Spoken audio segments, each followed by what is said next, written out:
tide bore its burden, a sorrowful sight. The strandings o' the firth in the dead o' the night. They came in their hundreds, the dolphin, the whale, driven to shallows with a sorrowful tale. The learned men muttered on nets and no noise, but the seas bear a tally that none can disguise. So order a half and a half at the bar. From Fukushima's waters, the fallout sails far. Clap hands on the table, let everyone ken. The strandings o' the firth mark the folly o' men.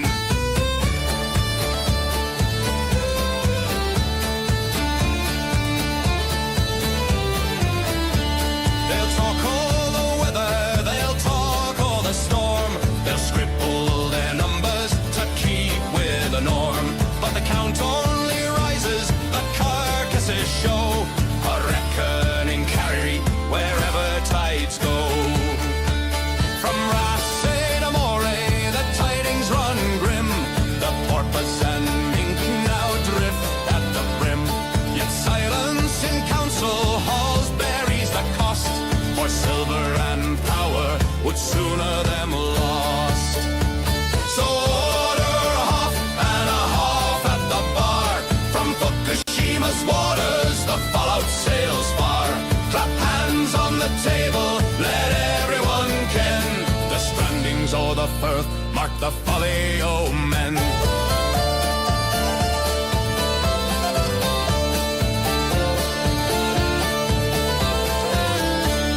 And if ye should wander the shoreline at dawn, where once the great singers and dancers had gone, remember the silence, remember the sound, the strandings o' the firth where the warning is found. So order a half and a half at the bar. From Fukushima's waters, the fallout sails far. Clap hands on the table, let everyone ken. The strandings o' the firth mark the folly o' men. So order a half and a half at the bar. From Fukushima's waters, the fallout sails far. Clap hands on the table, let everyone ken. The strandings o' the firth mark the folly o' men.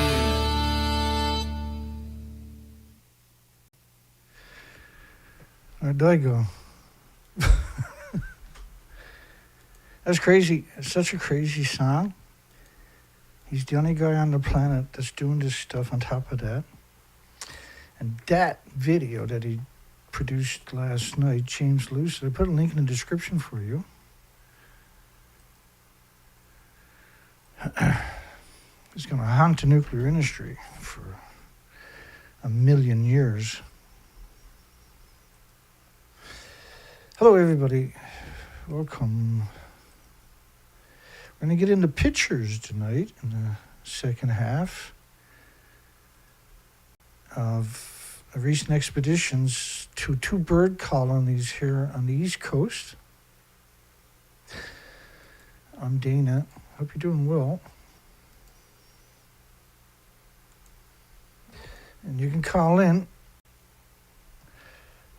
709-589-4406. 709-589-4406. We're going to use this screen.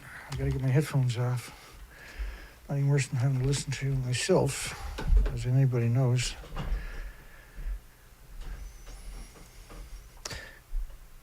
Unusual dead orca. Now, we covered this at the end of the show last night. I just want to reiterate it.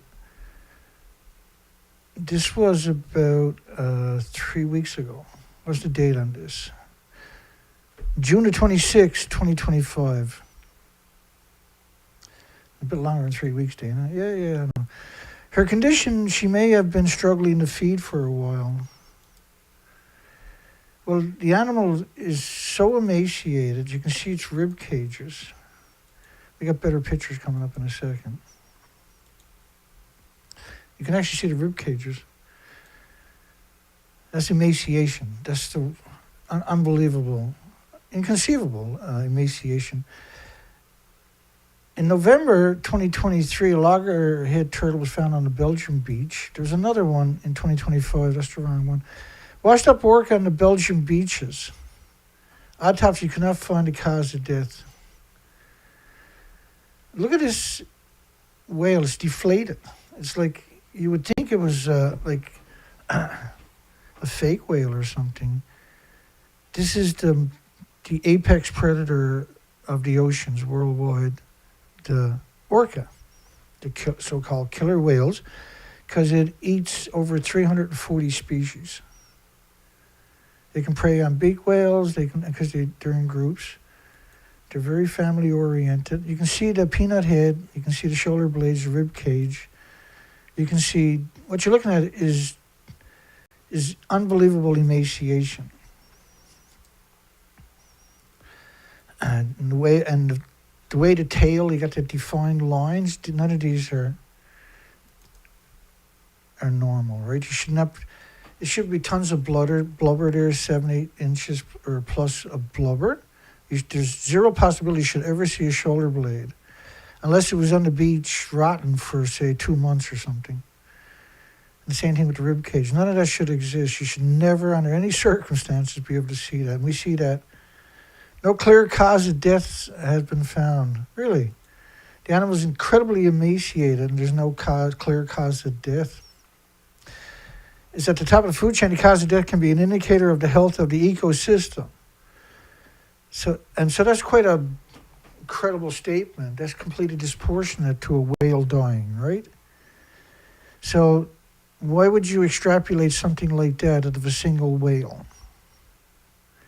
Because that's what they're doing. They're saying that there's no clear cause of death, even though emaciation is the only cause. It's a clear cause. That's a clear cause of death. Starved to death.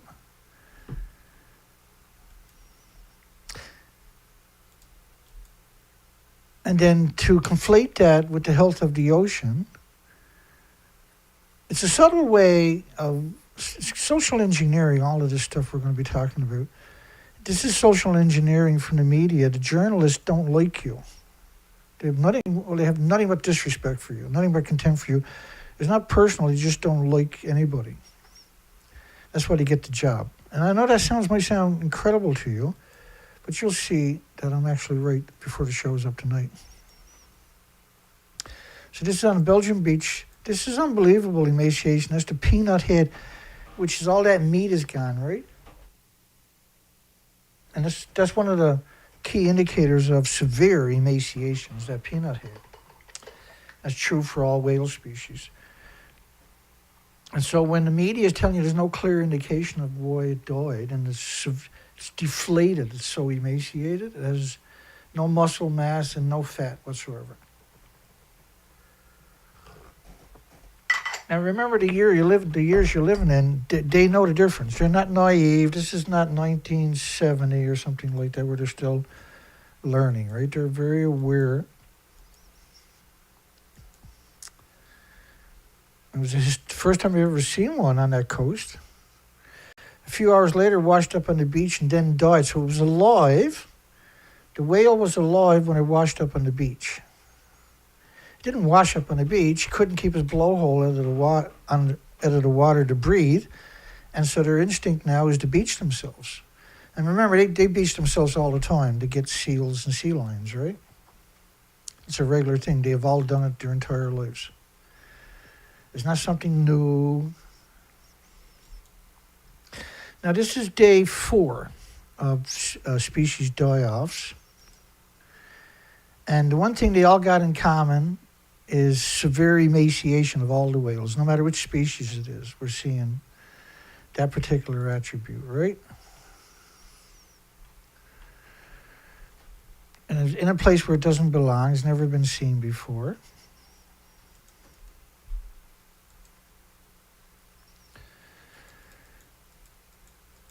There's 46 million birds missing we're onto, but there is a few colonies. And so we went down and looked at those colonies. And let's talk about that for a minute. Let's talk about the gannets, because that was the only one we've seen. And the cormorants, which don't belong here, are the only ones with success.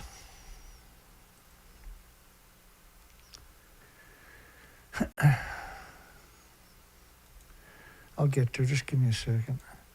Got to go to a different screen to make this work. Okay, that works. I want to be able to zoom in. All right. So this folder has 1,500 pictures. This is from last week. This is Cape St. Mary's Sanctuary. Dr. Leslie M. Tuck Center. And we're going to go through pictures because that's what we do. But at the same time, we're going to be covering die-offs. We're going to conflate the current situation we're looking at with the current situation we're seeing worldwide, what they call bird rock. And this is where I was too. I went out to the very tip right here, and you're going to see all of this. And there's a long trail. It's quite a little walk to get out of there, to get out there. Watch your step. So you got a beautiful little walkway there, but that ends right away. And there she is. So we got to walk her all the way over to there. And these are... Now, I asked him, did he have a count for the birds? Did he have a consensus, whatever the case may be, right? So the fledglings are still being raised. So we're going to see the fledglings in these pictures. And gannets, these are gannets. And the gannets will fly up very high. You'll see, like, it's typical, like if there's herring or anchovies or squid or sardines or mackerel or bait fish or whatever, they'll fly like 1,000 feet up in the air in a big circle. And when the species come up, they'll all dive down. They'll tuck their wings in from 1,000 feet up, and they free fall. And when they hit the water, they make this huge splash. It's quite a spectacle. And it's something I'm used to. But this is one of the... We know in 2022 there was a die-off of the gannet colonies, all the way from United Kingdom on the other side of the Atlantic Ocean, here on the east coast of Canada, and up the interior into the St. Lawrence, where there was colonies in New Brunswick and Nova Scotia, and further up the St. Lawrence towards Montreal. There was, there's not infinite numbers of colonies, but there's these legacy colonies that have been studied for many, many decades. And so there was a big die-off of gannets, but it wasn't just gannets, it was common murres at the same time. And common murres can dive 600 feet all day, and they do, to get their meal. And we'll have close-up pictures in a second. And so this is the first pictures before you take the trail, and you got to walk right around. And I don't know how long it is, probably half an hour or something to get out there. And now here I'm at the colony right there. You can see people out on the edge of the cliff that I was showing you earlier. And so you're very close to the birds. So we got some really good pictures. And we're going to be back and forth to them. Now we're also going to do a puffin colony from Bonavista Bay tonight also. We're also going to be doing headlines from the recent die-offs. This is day 4, and so I'll get a lot closer than that. So we'll wait till I get up close before we start zooming in. Because not every picture, even when I'm zoomed in up close, is going to be perfect. And on the cliffs here, you can't quite see it in any of these. There you go. Up in the corner here, you see what you're looking at. This bird, and that bird are kittiwakes. There's one down here too. And you can see and there's a nest right there. There's a nest right there. So when you see that pile of stuff and all that excrement, that's their nest. And these are the gannets out there on the outside. But it's common for them to raise their fledglings in the same place. So when you zoom in on the kittiwakes, which looks like small seagulls from far away, they're totally different though. The colors are close, but they're a different species. You'll notice they don't have any babies whatsoever. And there might be an egg right there. I don't know if it is or not. Hopefully I got better pictures. And then the gannets, you'll see the fledglings. There's one fledgling. Normally the fledgling's got black spots. There's right there, you can see a fledgling. And they like hanging on the cliff. And this is a very isolated place where only predators are going to be eagles and hawks maybe, right? And you can see a big baby right there. So that, now I don't have a consensus on the survival rate because they haven't started flying yet. And so once you got a number here, and so they'll put out a number, and I'll check their website over the next few weeks. They'll put out a number of how many birds were here eventually. And then when the babies can fly, they'll be hanging out in big groups. And then we'll have a consensus on what the survival rate of the fledglings were. I didn't see any coming back with food.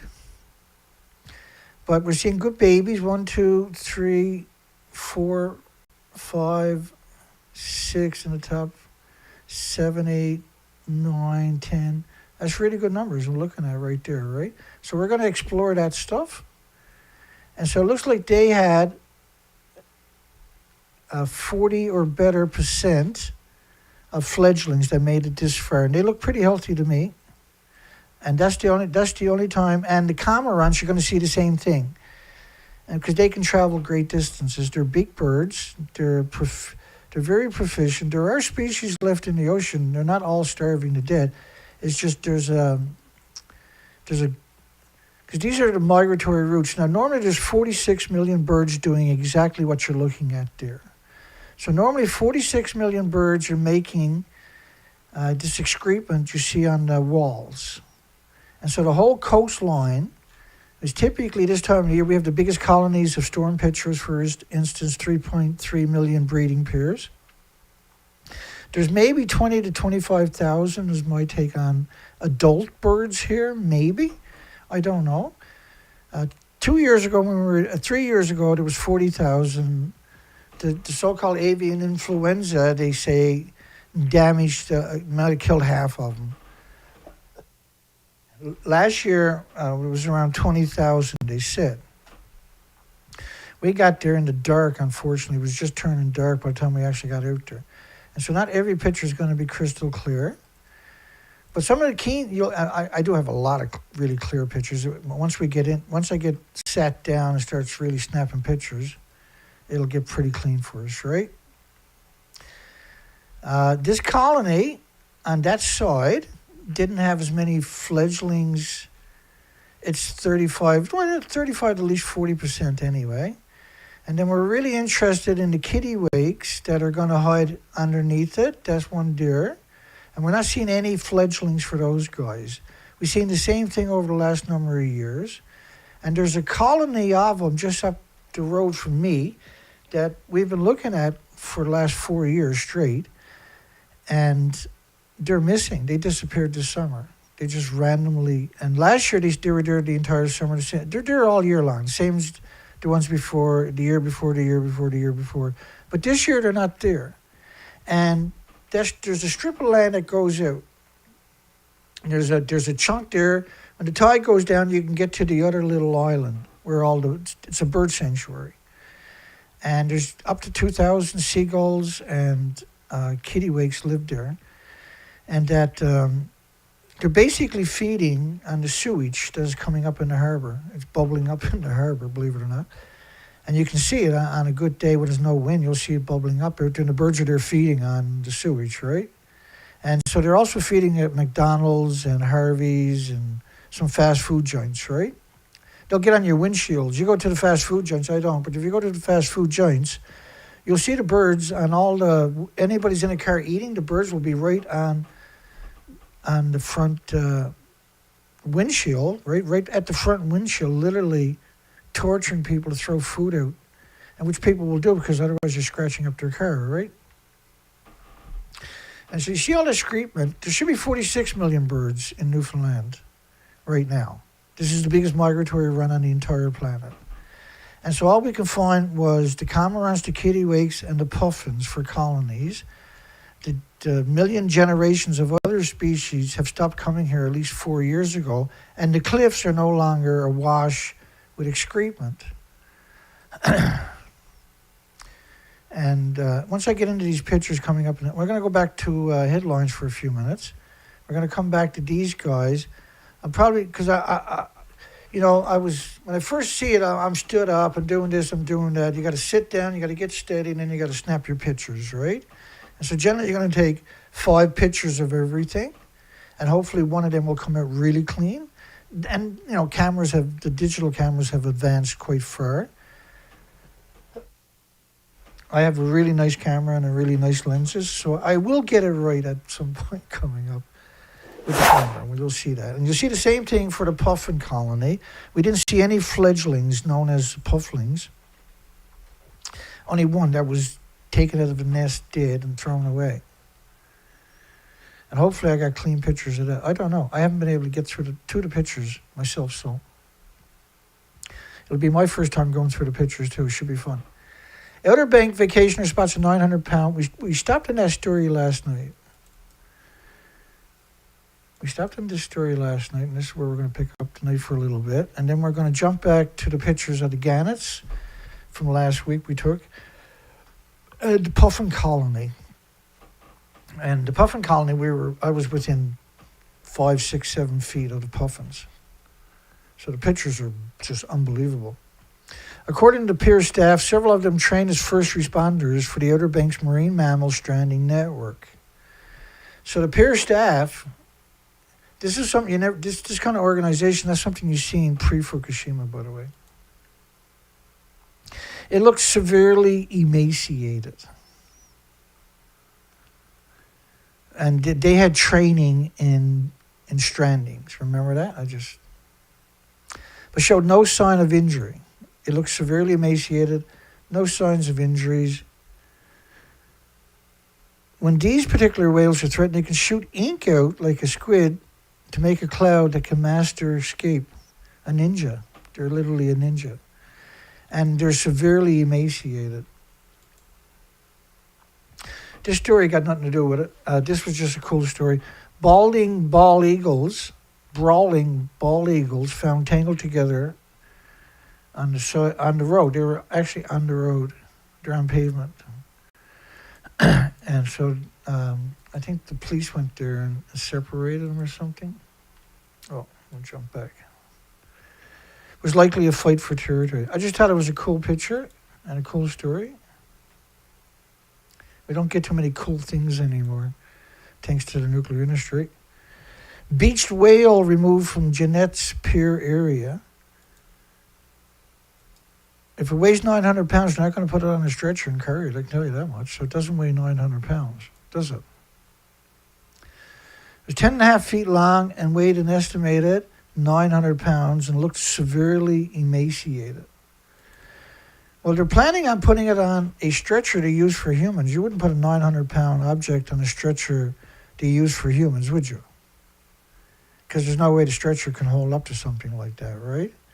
It doesn't look anywhere near 900 pounds. It may be 250 pounds. So the editor chose to be dishonest.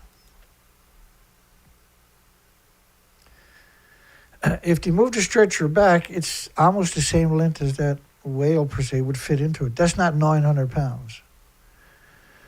These whales, even though it's emaciated, are not made of lead.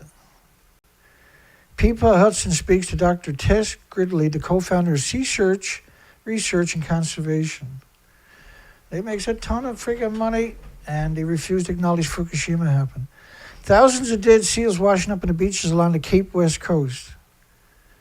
Thousands. And they have yet to conclusively identify the cause of the mass death. That's important. Devastating cause behind the mass seal death revealed, and it doesn't tell you nothing. Thousands of thin Cape Fur, there's quite a few stories, and I'm not going to cover them all. So this was the first time I got a picture of them. They're not healthy at all, not even a little tiny bit.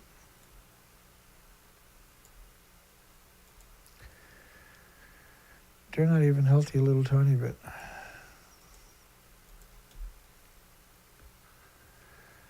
But they're Like there should be no wrinkles on a seal, for instance, right? A healthy seal. That's severely emaciated, and so are they. They should be great, big, stupid, fat, and plump. Amazing. People, look at all the sail people out there. What does it call it? Sail boarding or something, I guess. Emaciated dead seals on the beach and people out there. Who cares? Right? That's the kind of attitude you feel, right? That's what I mean. People become disconnected. These surfers they become disconnected by it. But it's just we see that so often, these kinds of pictures, and we're not talking about one. There's many did. One of the theories might be malnutrition, loss of seal carcasses. Lots of seal carcasses are small. And only a theory, though, right? And malnutrition because they starved to death. They're very, and then you've got to put avian influenza epidemic. Well, avian influenza does not cause, first off, the seals to be emaciated. It's immediate. They lose their nerves. They don't have control over their bodies. Their heads are lopsided. They're drooling. But they don't become emaciated overnight, right? And, the avian influenza, after millions of generations of birds, have never jumped species. So why would it do it now? All immune systems are compromised from radioactive fallout. It could theoretically happen, but we don't believe that story at all. We believe it's just a cover story because the evidence, as I've been showing you 3 nights in a row, 3 shows in a row, 2.5 hours each. This is show 4. And every story, the animals are severely emaciated. How much evidence does somebody need? How much evidence does people need to really comprehend the enormity of what we're talking about here? Like a couple of stories maybe, but not 3 shows. This is 4 shows in a row. Only 2% of the Great Barrier Reef has escaped coral bleaching. Radiation is notorious for that particular attribute. What they call coral bleaching. And then they're going to give a garbage can diagnosis of climate change, which no matter what happens, you say, oh, that's climate change. And everybody's supposed to go, okay, don't tell us how that works. It's 80 years of emissions from 1,000 fuel pools, all the dumping in the ocean, all the nuclear meltdowns, etc., etc. Reef scientists have called for reef scientists. What do you do? I'm a reef scientist. It's a new job the government created with your money. That's why you can't have a pension, because I need lots and lots of academic studies. They're very expensive. And only I can do it because I work for the government. I work for you. So, Reef scientists have called for urgent action on climate change, or humanity could have a very different underwater world by mid-century. Right, so this is social engineering, right? Let's blame it on a fiction, on this mysterious entity known as climate change. But what caused climate change? Climate change is real. It's 80 years of emissions. 80 years of snowstorms that covers the entire planet for 80 years. It's invisible, you can't see it. And every atom, instead of a snowflake, it's an atom, and it's pulsing energy at the speed of light every second. It's never going to go away. You never stop producing it. You never stop releasing it. And the amount that you're releasing from a fuel pool full of reactor cores that are splitting atoms is horrific. The amount from 1,000 fuel pools full of reactor cores splitting atoms is catastrophic. You have polluted the planet. You can't turn that clock back. You can't fix this. But you got to start somewhere. And now is as good a time as ever. Why wait any longer? 80% that have now bleached severely at least once since post-Fukushima 2016. These are complicated shows, and I apologize. I'm trying to make it as simple as possible, but how do you do that? Right? How do you make something so horrific simple? Something so catastrophic? And it's an educational program, so this is why each show takes so long, is because you got to have foundations, you got to right? You gotta lay down the documentation so people can appreciate. We're gonna go back to the pictures here after this story. The next story. Let's keep rolling here. Just hi everybody. And we didn't touch the poll tonight because I'm a moron. Is it unconscionable for the International Atomic Energy Agency, the nuclear industry, journalists, and universities to conceal 80 years of radioactive fallout? Isn't that unconscionable? Because like it doesn't go away. Just let me talk about that for 1 second. I know it's convoluted. That's just the way it is. Let me finish this story. So the Great Barrier Reef is the largest living structure on the planet, stretching nearly 1,500 miles and comprising of 3,000 individual reefs. That's pretty impressive.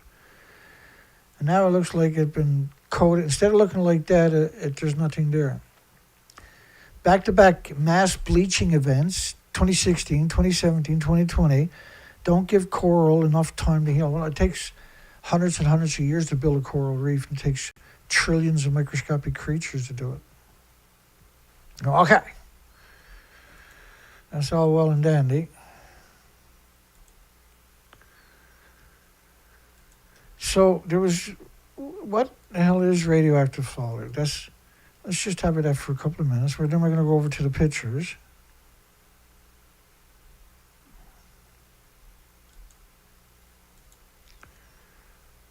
It's crazy.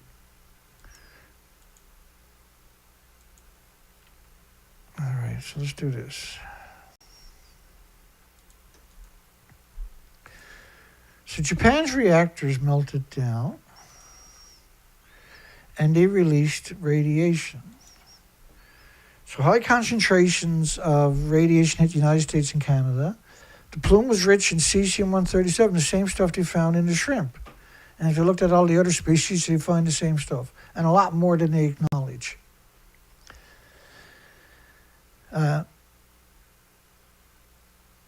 October 28, 2021. March the 19th, 2011 rather, March the 19th, the French government on March the 19th, day 8, cesium-137 plume forecast for North America to Europe, March the 24th, France's IRSN. On August the 17th, it came out that the government's radiation levels on the United States West Coast, this was a follow-up. This was a few days later, but it didn't get reported until 2014. It was 1 million times normal. It spiked to over 1 million times normal. So this was documentation that was gathered up and reported in 2014. But it was they had already showed that in March 19th, day 8, 2011, that this was going on. But the final documentation came out was 1 million to 10 million atoms. It was actually 1 million to 10 million times of cesium-137 per cubic meter of air of what it was pre-Fukushima numbers. And now that model you're looking at is only 8 days. I'm going to show you their model based on, I think it's 30 days is the first one I should run into right around here somewhere. From the nuclear meltdowns in Japan. Well, let's do the Neptunium model for a second. I'll get that out there. Now I'll find that particular model from the French government. Okay, we got them all now. Right there. Here we go. I'm just going to show you before I'm going to go back to the pictures. Right here. So 1 million to 10 million times what it was pre-Fukushima level. So think of a snowstorm. This is the French government's study a couple of years later of 1 million to 10 million times pre-Fukushima level. A snowstorm started in Japan, and this is day 20 right here. That's 20 days of radioactive fallout. 22 days, 23 days, 24 days, 25 days, all the way up to 31 days. And so that never stops.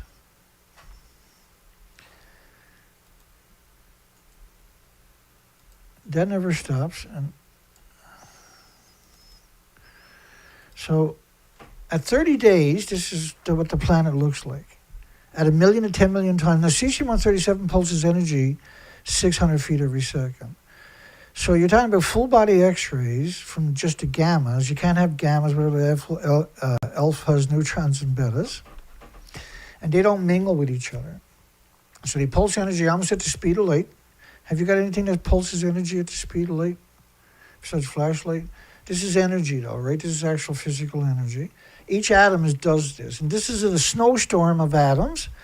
But every fuel pool on the planet creates this same kind of plume. And it gets absorbed in every leaf of every grass, every branch, every leaf on every tree, every piece of pollen that floats around is now saturated with this stuff. And so in the ecosystems, the meadows, the forests, your communities, everywhere else, you have this invisible snowstorm that's been going on for 80 years. But Fukushima was a pulse event. Now, all we're talking about here is cesium-137. We're not talking about all the other isotopes. So the plume will never, that's never stopped. That's not stopped today. You just can't perceive it. You can't see it or hear it or feel it or taste it or touch it or pick it up or perceive it. You have the same plume of neptunium-239. This is 20 days study on TEPCO's numbers. And so this was what it would look like at day 20. Well, neptunium decays to plutonium-239 in 2.5 days. And over 25 days, because there's 10 half-lives. So a half-life is 2.5 days. There's 10 half-lives. So after 25 days, that plume is now plutonium-239. The biggest byproduct, by the way, is the curium isotope. It needs lead shielding 20 times thicker than you do for the plutonium, which is named after the devil. In the same, like you say, one Fukushima can collapse a whole country. Collapse of a whole country is possible. It's actually one Fukushima may destroy the whole planet, and collapse of a whole planet is possible. Another study had 1 million atoms of xenon-133 covering the entire planet. This was based on 20 days of that. There's another study of iodine-131 at 20 million particles. It's the exact same. It would look exactly like that if it was in a model. There's 10 times more 132 for every iodine-131, 30 times more iodine-133 for every iodine-131, and 31 times more iodine-129, which showed up in a separate study at 220 million atoms per liter. These are numbers not even fathomable. None of these numbers pre-Fukushima. None of these numbers were considered a worst-case scenario pre-Fukushima. Nobody publicly has ever suggested that something like this could happen. Okay. You had 40, by the way, the 131, these are particles. This is worse. So that's 20 million pulses of energy every second of iodine-131. Iodine-131 can't be iodine-131 unless it pulses energy every second.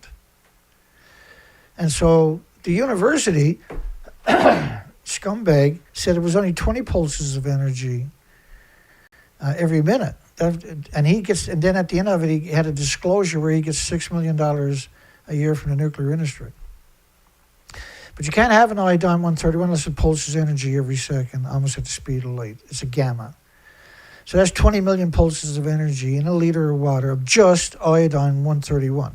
So the iodine-132 at 10 times more ratio and 133 at 10 times more ratio are 9 times more effective than the incredibly effective 131 is at ionizing and radiating thyroid glands of every species. We're talking saturation modes, which is made even worse by the fact that there was also 220 million atoms of iodine-129 with a 15 million half-life. That'll destroy cells and chromosomes and DNA and everything else every second. It doesn't pulse very far, but it pulses far enough to do that. And it's a gamma, so it's going to end up in the thyroid gland, et cetera, et cetera. Okay, I'm almost through this. Then we're going to go over to the pictures of the gannets. The 40 million becquerels of iodine in a single bed of kelp off Southern California is extraordinary. These are all different institutions and universities. Is iodine killing babies in Philadelphia? It's spiked after it showed up in tap water. And so the comparisons, inhaling it increases the dose by a factor of 1 trillion. And the material itself, there was 450,000 times xenon-133 per square meter on the ground. That's radioactive fallout. All right, persisted for weeks. And when it's in your body, like the definition of radioactive fallout, the isotopes, the radioactive emissions from the fuel pools or radioactive fallout from whatever, nuclear accidents or weapons, is considered 2 billion times more toxic than industrial poison. Okay, so let me walk this back one more time for you, then we're going to go over to the gannets. So count the isotopes when you got cesium-137 at enormous amounts, at multiple millions per cubic meter of air. Okay. Covering the whole planet. You had Neptunium-239. You have xenon-133. You have iodine-131, 132, 133, and then 129 is 8, 129 is 8. There's 8 isotopes identified. You have, so that just that much I showed you is 8 different isotopes. So when you look, and they're extraordinary numbers, right? So when you're looking at this model here of iodine, of cesium-137, which is extraordinary numbers, you got to put in that equation the other 7 isotopes are in that same plume at the same quantity, basically. These are all man-made. And so they're all pulsing energy, almost at the speed of light, and they don't mingle. So there's this ricocheting motion going off at the speed of light in every direction. And so when they hit each other, they change direction. You have 2 objects almost at the speed of light, hit each other, change direction. That's known as an X-ray. So when I say there's full-body X-rays, that's what I mean, for every species. And we're not just talking about it's 2 billion times more toxic when it's in your body. Each atom is affecting you 1 trillion times worse than it would externally. So imagine what that's doing to the insects, to the biota, to the birds, the bees, the pollen, all the way up the food chain. And so this is why we're seeing, covering all these headlines of emaciated whales, right? Okay, we're going to go back over to the gannets, which is from my recent research expeditions of 2 colonies. There's only a couple of colonies left in the province. Out of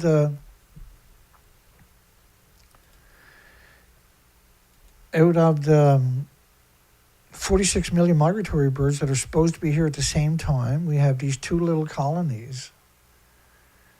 We have around 20,000 gannets, and I would say close to 15,000 at least puffins, which is a fraction of a fraction of a fraction of a percent of what should be here. But at least we found, and they've been going to these colonies for millions of generations.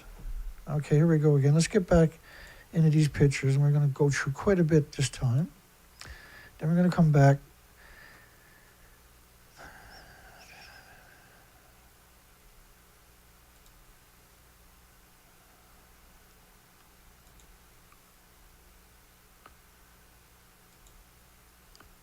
I screwed that up somewhere. I'm forever lost. Now, what have I got done? I'm supposed to be on 4. Oh. That's why. All right, so now I got to, there we go. It should be. What have I got done here? 1 second, we're almost ready. Yeah, so it should be number 4. Number 4 and number 4. Then when I get rid of that, I should be able to zoom in. Yeah, there we go. Something like that. Number 4. It should have already been there, though, see? We won't worry about it. All right, so let's go through some of these Gannett pictures again. These were from the 7th, I believe.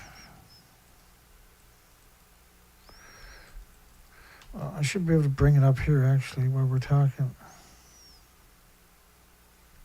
No.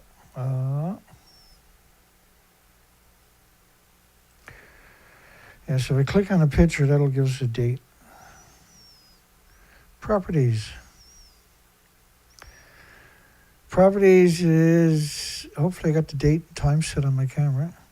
August the 21st for these pictures. The puffins are August the 7th, I think. We'll see when we get to them.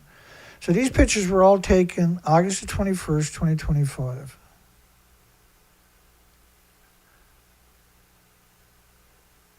And it's like 3 o'clock in the afternoon, was it? Or something like that? Okay. Here we go again. Strap yourselves in. So we're looking for clean pictures, then we'll zoom in. And there was one point where I finally said, now this is, I don't know if we can see it. Yeah, you can see the building up there in the corner. So we're down that long point of land, that cliff, and then the biggest colony is to my left. This is to my right, if I'm facing the ocean. And so this is a small section right here. We're just going to zoom in and get acquainted with all the wonderful little birdies. And we're looking for, you can see the black and the white. We're looking for those numbers, 1, 2, 3, 4. And so they done pretty good, I think. 5. Remember, these are deep divers. They get up 1,000 feet or higher, and they just free fall with their wings straight back. They have a long beak on them, and they just go down and grab capelin or herring or anchovies or squid or sardines, and then they bring it back to the fledglings, right? The fledglings are getting pretty big. They're almost the size of an adult per se, right? But it's only because their fur is so fluffy, they look so big. They'll lose that as their feathers come out. They actually have kind of like a protective, almost like a fur coating. And you can see more over there. We couldn't get really good pictures of those guys, but you can be sure it's going to be we want to get to the other side too. And so they also like to have the nest. You can see nice fledglings right there. They're pretty good pictures. A lot of people would say years ago Dana shouldn't be allowed to own a camera, but who's laughing now? Yeah, it took me a decade to figure out how to work a camera, but I can work one now. I know what you're saying, Dana. It's just snapping a button. Get over it. Yeah, well. Oh, maybe you're right. And so ultimately I got to sit there and go through this and get a consensus of how many babies is going to be there. And there's a lot of pictures like that where I barely move the camera because I'm trying to get one picture perfect. And hopefully later I can zoom in and extrapolate useful documentation. They're pretty.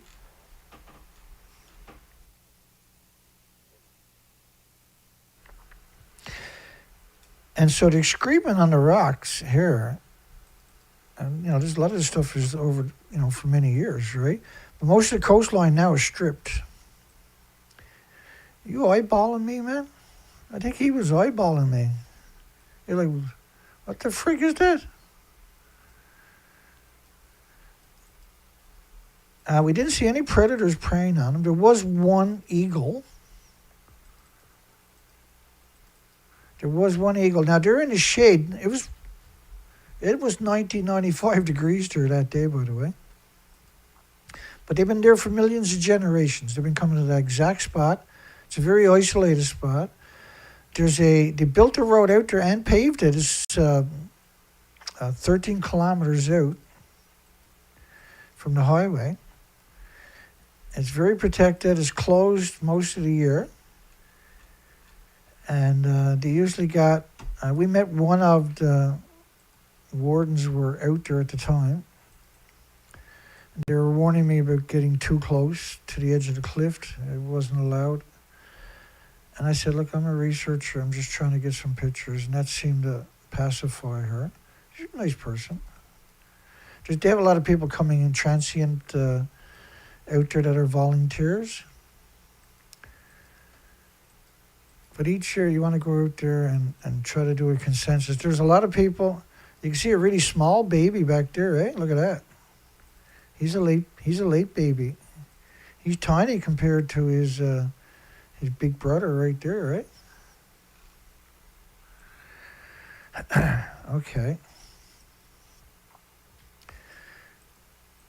And so that was just a little tiny spot. Once I get some zoom out pictures, you'll get a better context. But yeah, we got some really clean pictures. These are great pictures, holy smokes. And that's the idea. I got to sit here for hours and hours and just collect the pictures that are great, and then tells me the whole story. And then I got to zoom in and grid out everything and count out what I'm seeing to come up with the consensus, right? So I got a lot of work ahead of me. And it's not unusual you see like 4 or 5 pictures in a row. And once I zoom in, so I'm looking for, look at this coming in for a landing. That's a good camera, you gotta admit. That's some pretty cool pictures.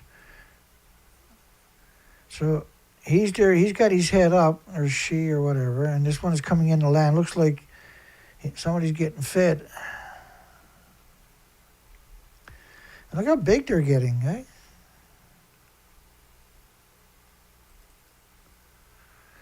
Let me move myself over a little tiny bit.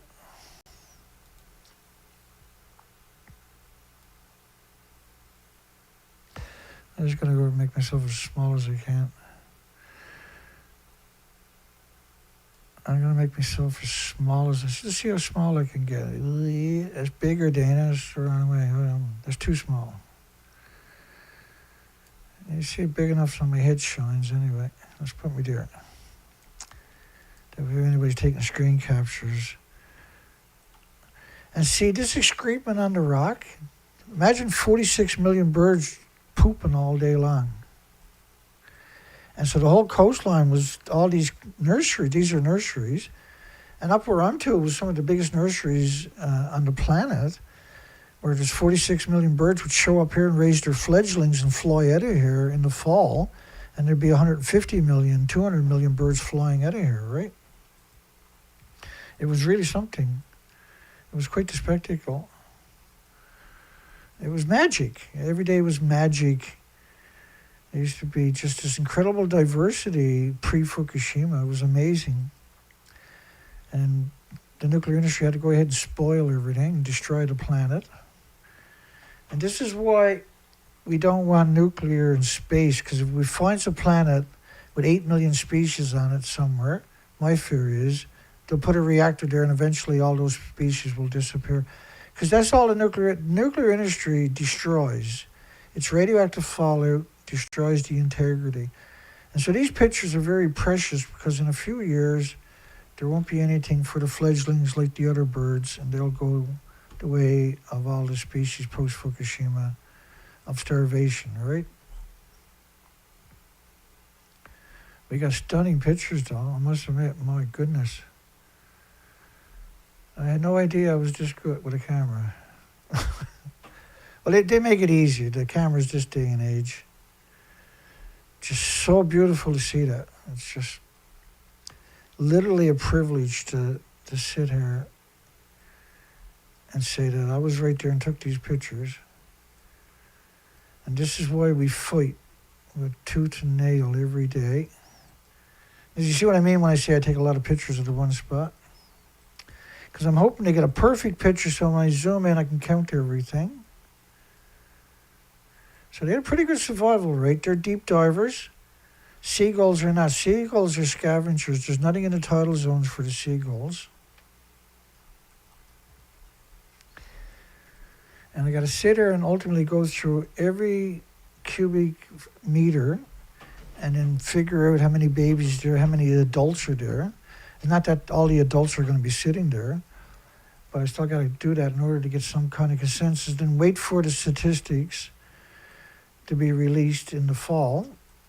And then I can say, well, this is how many we've seen, and that's how many ultimately they say flew away, right? Because they'll have a tally.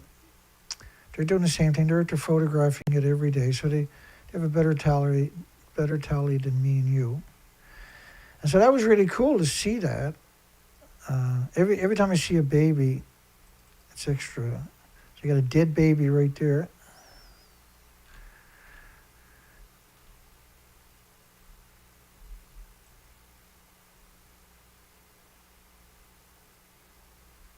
He's not napping. He's undersized and he's dead, right? Surprised no predators there. There was flies on the cliffs where we're right alongside of them, clearly, right, to get these keen pictures. So you expect to see some mortality even if everything was perfectly healthy, right? Usually they get removed. The predators will take them, right? I didn't see any cormorants, or I'm sorry, any gannets coming back with food and feeding, and we're super close to them. I was there quite a while, long enough to take 1,500 pictures. And so I don't know. There's at least a 40% I'm thinking of adult, or not adult, but survivable gannets that are the fledglings are big enough. They should make flight. And the only way they're going to get that big is if they had food, right? You got to remember they're in a very isolated part of the coastline. The fish are not all dead. There are fish out there. There are species out there, but it also makes you wonder, why are all the whales emaciated if there's food there, right? Like the killer whales eat 340 species. So why the hell would they show up deflated and severely emaciated? Well, because they have so much radiation in their body, they're not producing red blood cells to sustain life. They're producing so many white blood cells, their body can't uptake any nutrition, even if they're finding food. And eventually, because it's radiation poisoning, they don't become hungry, right? And this is both of us. We're all seeing these pictures, by the way, for the first time. This is the first time I've seen this picture, first time I see that picture. And again, you'll notice there's typically 4 or 5 at a time. And then I'll move the camera a couple of feet, I'll just move it to keep the same. So when you see, if I move the camera this way towards me, right, you'll see this line of birds will show up in the next set of pictures. If I move the camera the other way, you'll see the furthest line over there of those birds will show up over here where I'm to. And so that way I'm gridding the whole site with pictures. But I'm also trying to take 4 or 5 pictures for each spot. And whenever I see a bird flying, I'm hoping to get a clean picture too. And I'll show you how good this camera actually is. Watch this. This is the same set of pictures. There was an eagle, a single eagle that got chased out of there. You can see the pictures of him. He got chased away. And I had the small lens on. I didn't have the zoom lens on. I had the wide angle lens on. So that's a seagull and a crow. No, there's 2 seagulls. I thought it was 2 crows chased him away, but that's clearly a seagull. And that's a seagull. I don't know why I was thinking crows chased him away. These are not crows. Now, my take on him was he was young. And so I was still trying to get focus. I didn't have my zoom lens, which is probably just as well because they were flying. I'm doing this with the camera. Click, click, click, click, click, click, click, click. It's pretty. Everything happened pretty fast, but I blasted off probably 100 pictures, and eventually I started getting clean pictures. I think he was a young eagle, but you would expect to see a lot more predators. On the way out there, there was one bee. We found one bee. There was flowers everywhere, but there was only one bee. And the same thing on the way back. And so I was really shocked that I guess that's a great camera, and I got really nice lenses. But so it's worth your time, because as the creature starts disappearing, these pictures become more important than ever. And this collection I have is an incredible collection of right over the years, documentation, and it's a collection that in 10 years' time, these pictures would probably be worth a fortune, because a lot of the media is going to be out there saying, well, there never was that many birds, there never was that many whales, never was that many insects. You got no pictures to prove it. And you might even agree with it. But those connotations are only post-Fukushima. I'm just looking for a really clear picture of this amazing creature. But he's a young one. He got chased away, so he didn't get a meal.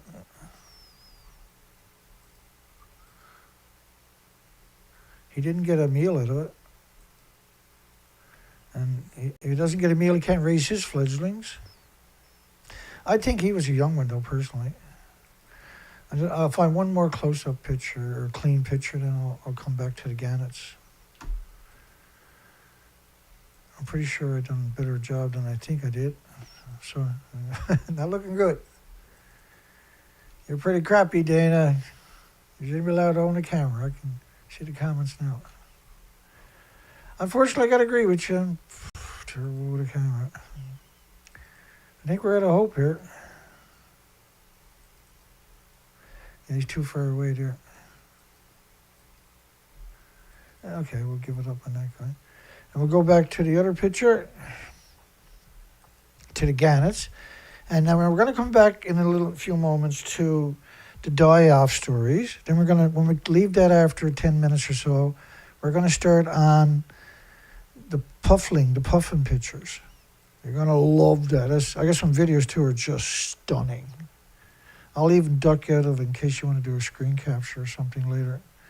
It's pretty impressive.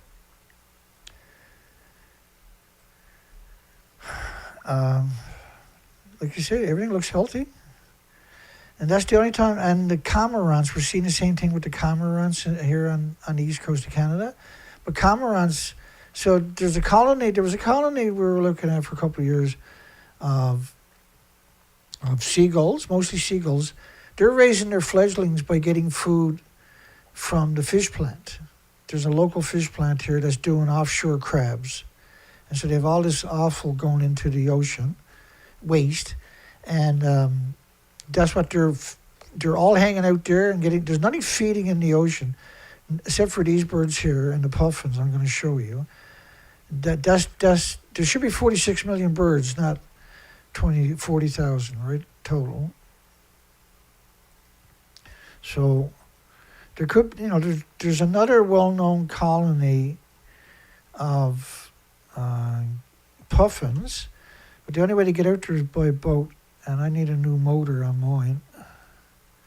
And we got no foundations that'll buy me the motor. Greenpeace told me to get lost. I should do a show calling up Greenpeace and asking them to support me a motor for something to do, for just badness. Greenpeace hates my guts, eh? They blocked me on all their Twitter accounts. Oh, you're not allowed to be an activist. Only Greenpeace is allowed to be an environmentalist. Well, you can call me an activist, and that's definitely what I do. Because that's what a person that does the stuff we're doing is typically described as an activist. But you're actually, all of you are environmentalists. I'm environmentalist Dana Durnford. You're environmentalist. You're an environmentalist. Your name, you're environmentalist. You should describe yourself as an environmentalist.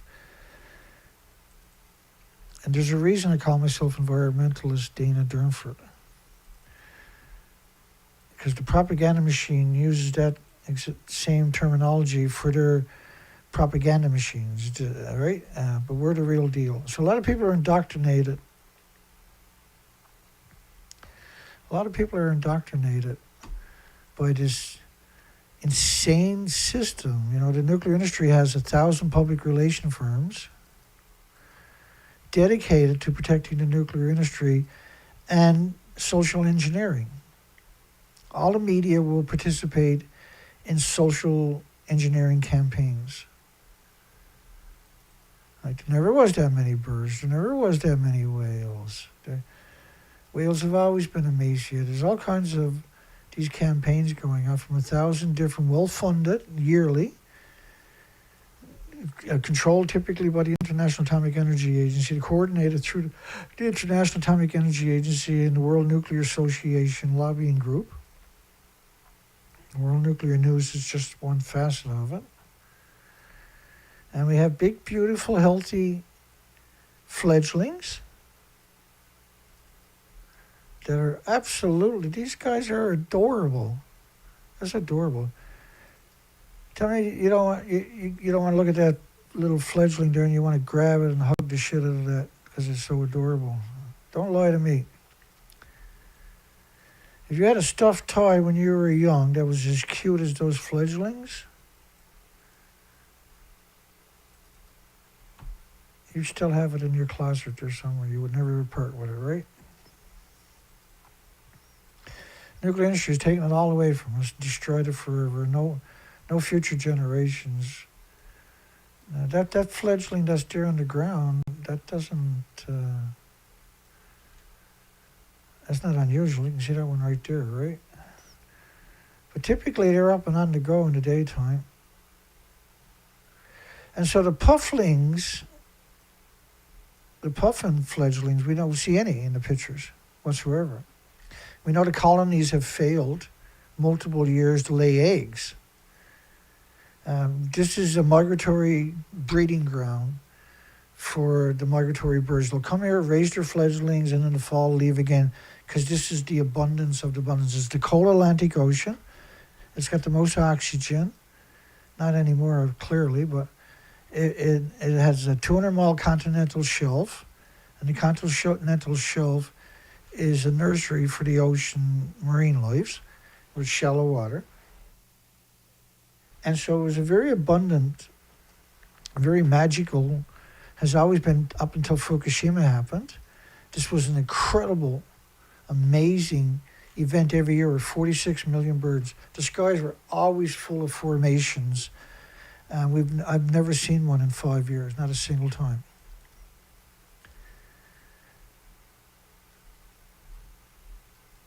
And I'm loving these pictures. I've never been through these pictures, right? I kind of went through like 50 originally when I got home, but it was late. I was tired. It was a very long day. It's a very long travel. And then I'll pick up tomorrow. And then you're like, I'll get it soon. And because this was not very long ago. I can't remember. I told you the date. I showed you the date earlier. Not that many days ago. Or last weekend, I guess this was. Yeah, last weekend. So this was a long haul. But we got it. And so on the side of it, on the cliff sides, we should see, zoom back, see where they're raising their fledglings? Right? It's very exposed, it's very open. And that guy's not looking the best, but that don't mean nothing. They're actually in the shade. So they're in a good spot to raise their fledglings, all things. They get a bit of sun there, right? But let me go back 1 second.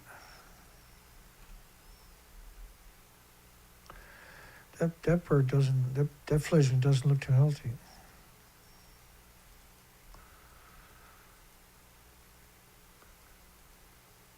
I'm just going to bust through a bunch of these pictures. We're going to go back over. I'm just looking for anything that stands out, right? Yeah.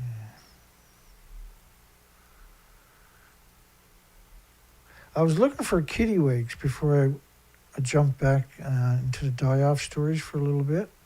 Then we're going to go to the puffins. And we're going to have to do a second, because we're going to be doing these shows all next week too. We're going to get through all these pictures, just not tonight, right? But next week we'll get through these pictures. 1709, 1710, 1711. And because I can, at the top of the screen, I can see my numbers, so I can pick up wherever I left off.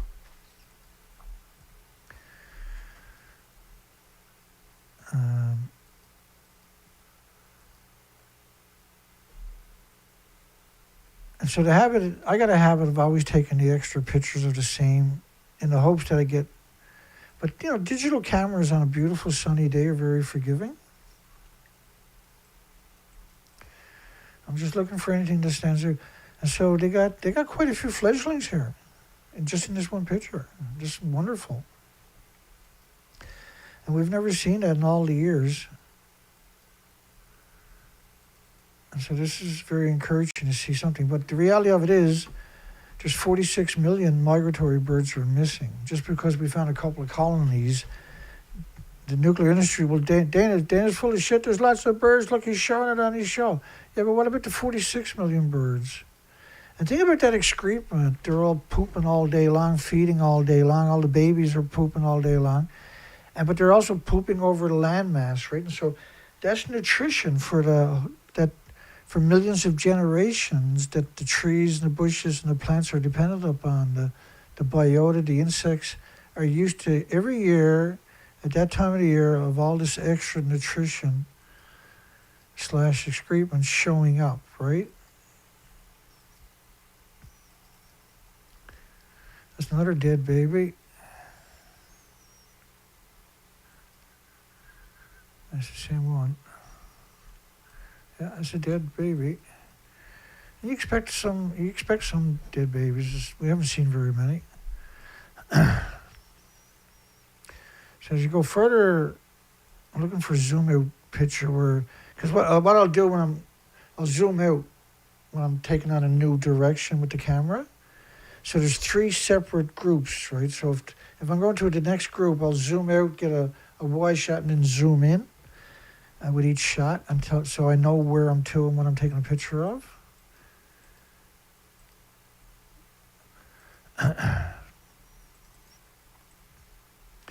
And I always get fascinated by birds that are flying if I can capture a great picture. That's a pretty fun picture of their feather shape when they're coming in for a landing. I don't know if he's coming for a landing or he's taking off in that particular picture. He came in or he just left, I'm not sure. And so what I'm doing where we're sitting here is I'm looking at all these pictures. Well, that bird is dead. There's his head right there. I haven't seen many dead birds, so we're doing good.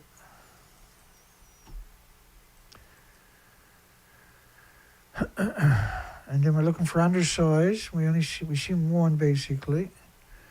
This guy's sleeping. He stood up sleeping, got his head rolled back there.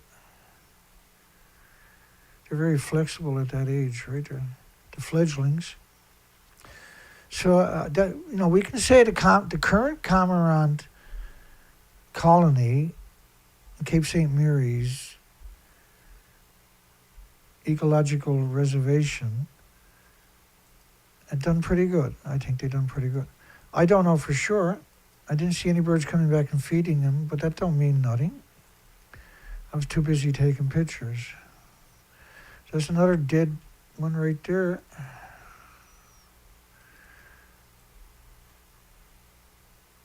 I got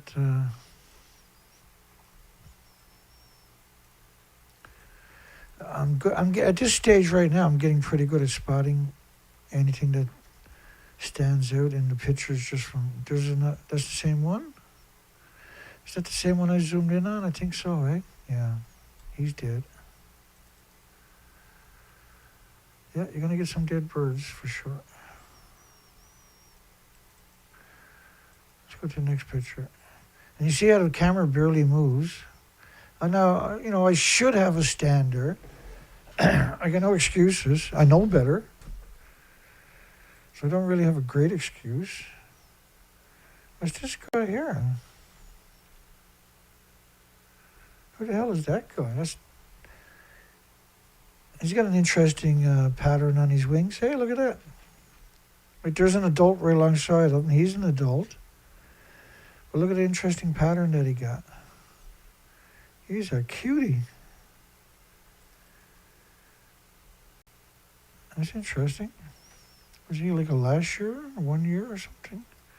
Why don't I see more of them? Well, I guess I do. There's another one there, right? Look at the pattern.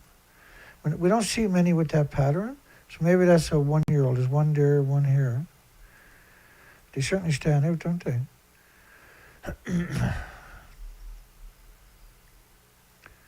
Not seeing anything standing out.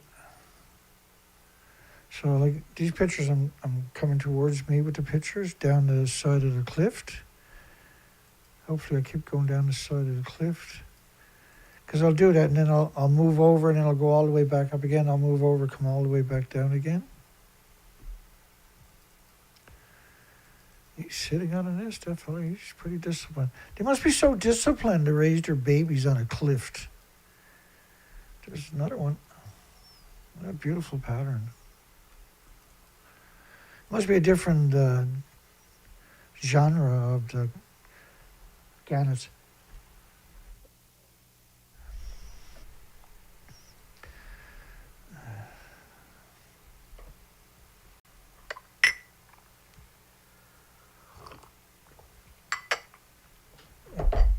Might as well keep going for a bit more, and because we're going to go back to the news cycle, then we're going to come over to the pufflings. So we're at 1800 right here. Yeah, well, we'll stop at let's stop at 1800 because I can find that, right?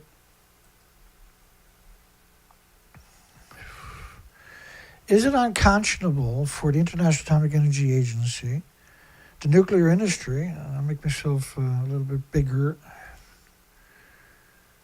Make myself a bit bigger. Chickadee China, the Chinese chicken.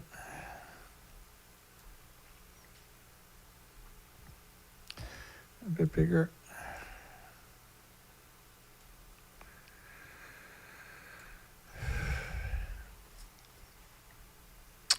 Is it unconscionable for the International Atomic Energy Agency, the nuclear industry, journalists, and universities to conceal 80 years of radioactive fallout? I think that's a legitimate question. It is unconscionable because nothing on the planet has an autoimmune trigger that can defend against radioactive fallout. Insect populations are dying out. They love controlling the nerve, if I give them credit for that. They have no problem being completely dishonest is the regular thing. There should be no wrinkles in a sea lion. It's a dead sea lion. Whale washed ashore on Rose Seas Beach. I don't see no whale. He's a skinny looking feller. A Southerby beaked whale washed ashore. The Coast Guard said the whale, which is thought to be not fully grown. What do I got down here?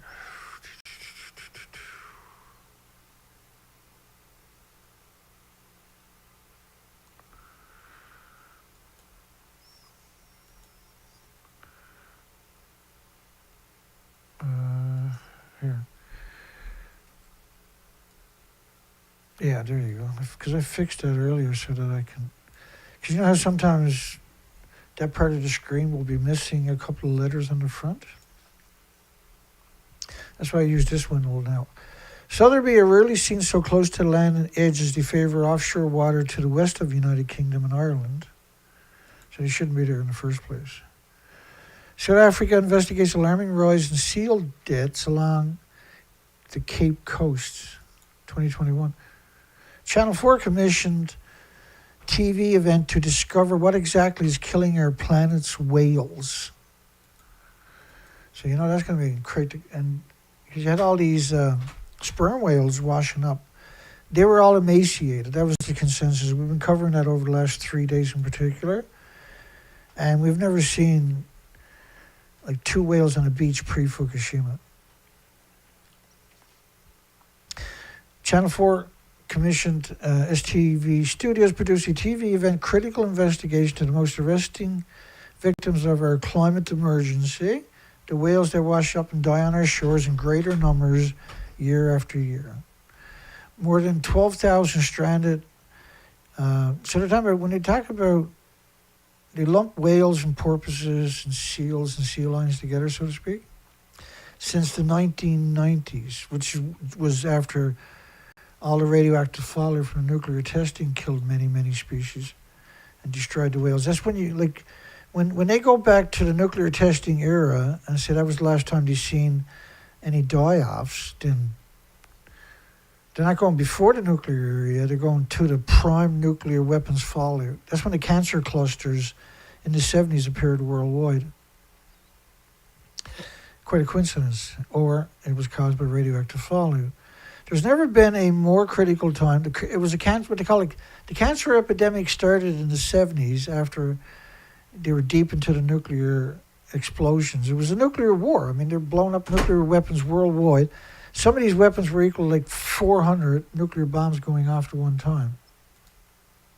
4,000 nuclear bombs going off at the one time. I fixed it. The tragic victims of our climate emergency.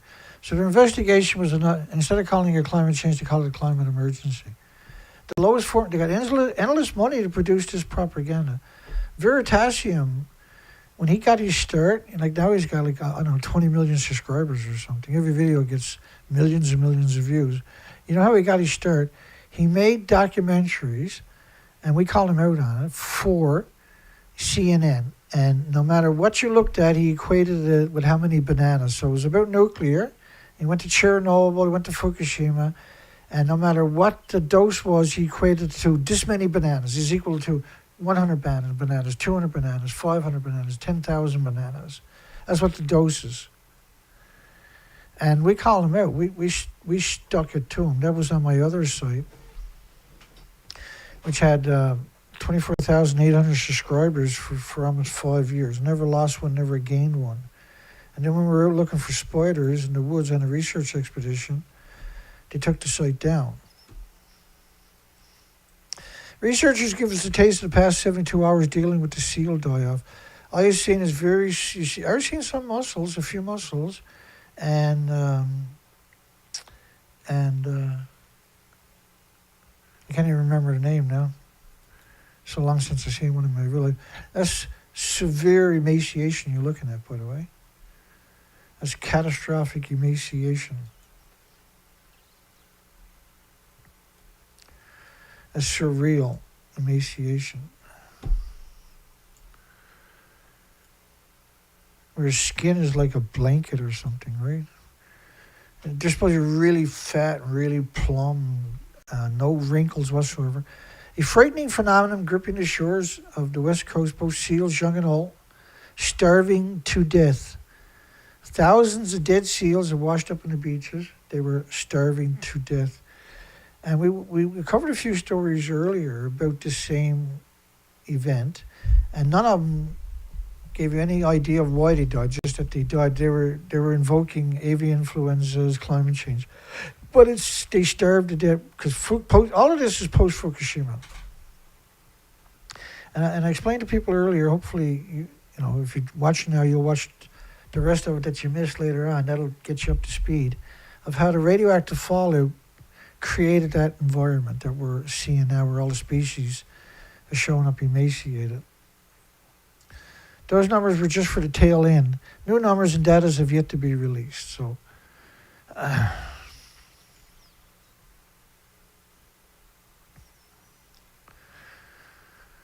hello, everybody.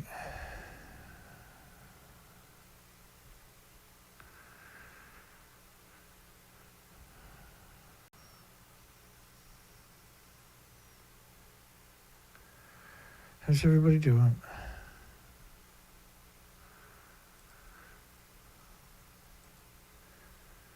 How we doing? How you doing, eh? Let's keep growing.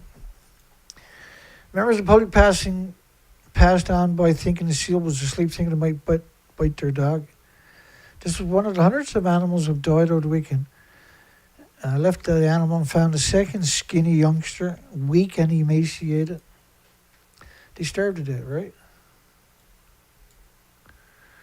Mountain lion. Let me make that a bit smaller.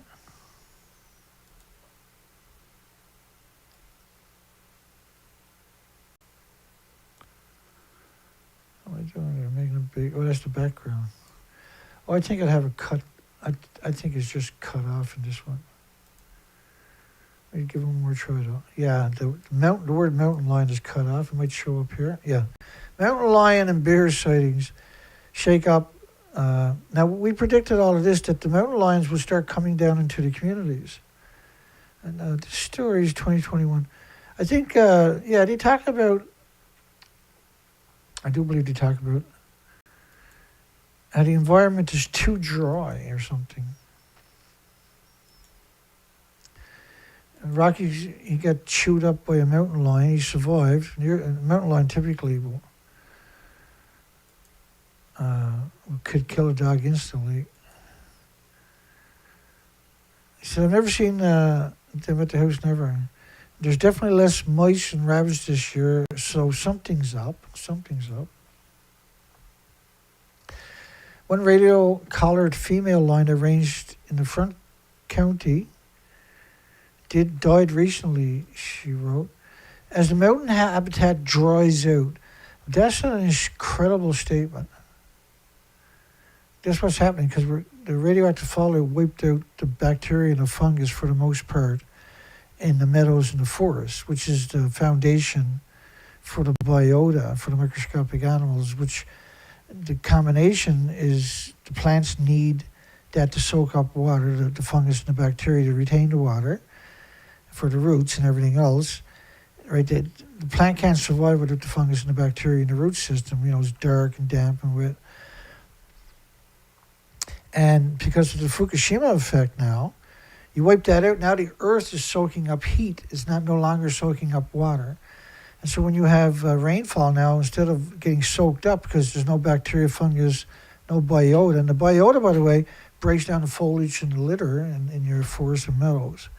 You don't have that ecosystem anymore, so now the ground is not sucking up the water. As the mountain habitat dries out, and which is the strangest statement conceivable, why would you make that statement? Because the habitat would never dry out if it was healthy. And other prey could come into neighborhoods looking for food and water sources. And so when I see these kind of statements like that, I'm very suspicious.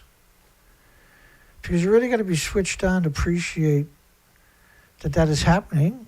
And then also that it's the worst thing that could happen, right? This should invoke, like, hey, you're going to cause floods and going to cause flash floods and everything else because the earth is not soaking up the water. So when it rains, be seriously careful. You might be living in a space with 1,000-year history of no flooding, but now you're going to get flooding because the water doesn't behave like it's supposed to. It doesn't soak up to the earth. It doesn't get absorbed into the biota and the plants and the trees and the fungus and the bacteria and the ecosystem, the root system. And so when you get forest fires now, they're burning and down into the roots. So the roots are burning because they're not perspiring in the morning like the mountain dew, right? The morning dew. Because mountain lions are often not far behind. Well, no, they're, I lived with mountain lions for decades. For decades. They're there because you'll find their scat, you'll find some remains or whatever the case may be. You'll get reports of sightings and everything else. But they stay out of your communities. Now, there are exceptions. I have seen them in the community, before Fukushima, don't get me wrong. That was usually injured or sick and elderly ones that would finally come in looking for cats and dogs and stuff. But that's because you had a healthy population. There was a lot around, right? Now you're seeing them, they're emaciated when it comes into the communities because there's nothing out in the woods for them to eat. Arctic penguin waddles ashore in New Zealand 2,000 miles from home. I did not notice any physical injuries, but it was tired and hungry. It was hungry. So why would you say the word hungry, see? Well, it looks pretty plumb to me. Not too bad. But why invoke that word at a time like this? It's a long way from home, so why would it be hungry? Surely there'd be food there, and like any other part of the ocean. So why invoke those words? The penguin was malnourished and severely dehydrated. It gets his water from food, right? It gets his water from food. Dehydrated, but after fed some fish, and it was on its way. So it allowed humans to approach it and feed it, and then it went back into the ocean, which is just natural stuff. Was malnourished and severely dehydrated. Severely malnourished and dehydrated is what they probably meant, and the editor changed the words. Among the entire cohort of chicks from Adélie penguin colony in eastern Antarctic was wiped out by starvation in 2017. And so a colony can survive, a drought season or something like that, where the fledglings don't get a chance to mature and die off, right? They come back next year and they'll lay twice as many eggs. That's generally what they'll do.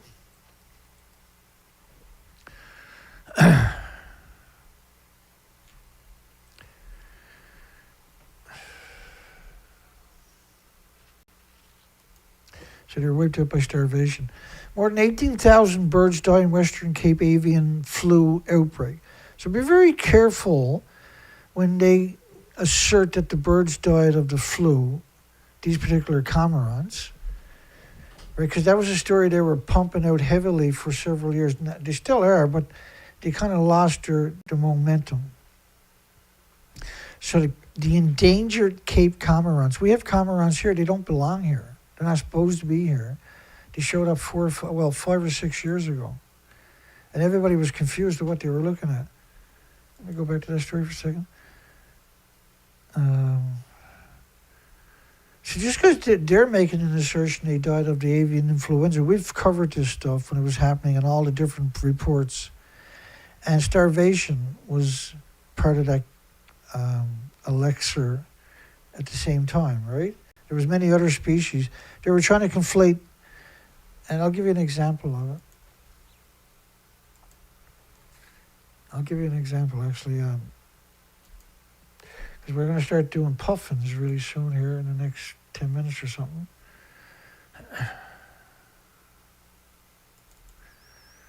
La la la la la.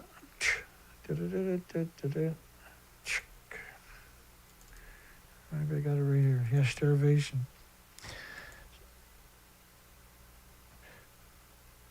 This was 2022. There was a starvation event.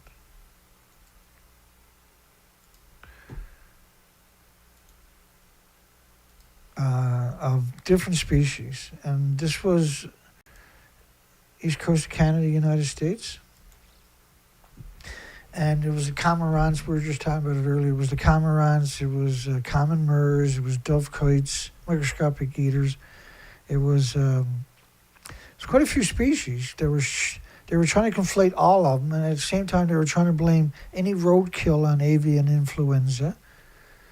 And we covered all that as the stories were coming out. We were snatching it up and aggregating it and then telling it in these types of videos.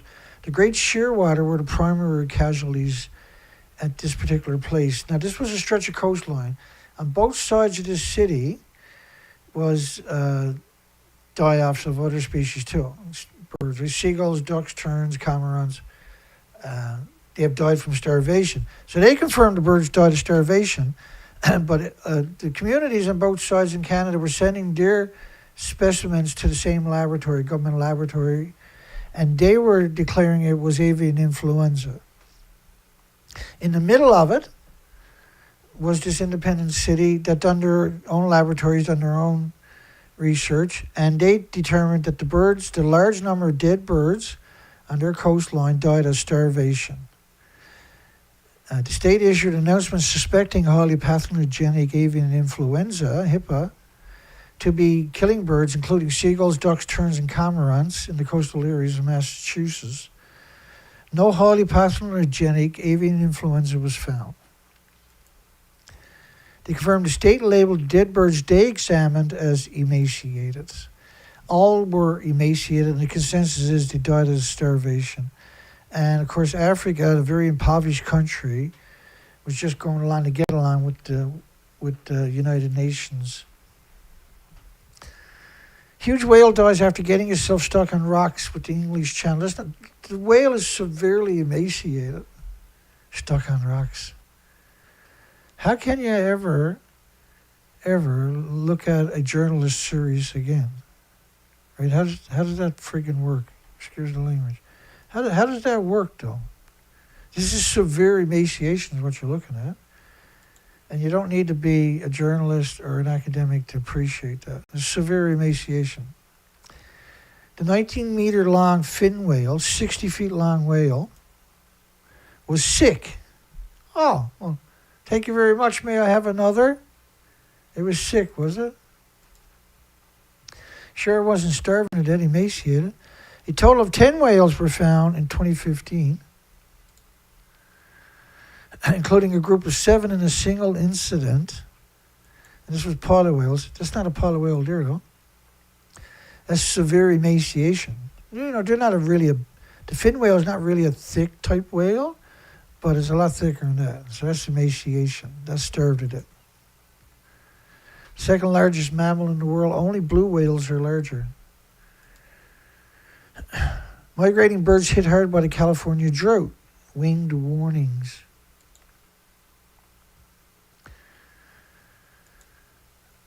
Lake Refuge has only about 30,000 ducks in the survey, which is 10%, less than 10% of the 3.5 million that should be there.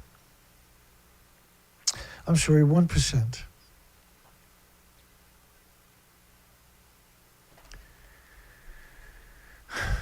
So it should be 3.5 million, all they got is 30,000. So less than 1%.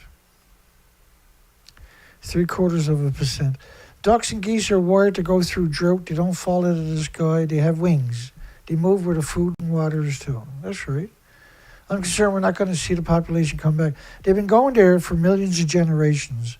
They don't randomly go somewhere else. If they do, that's big news. Holy shit, we got 3.5 million ducks showed up here. Never seen that before. That's kind of news, okay? And we kind of live in this time. It's called social media. I know most people never heard of that in the academic community. And journalists never heard of stuff like that.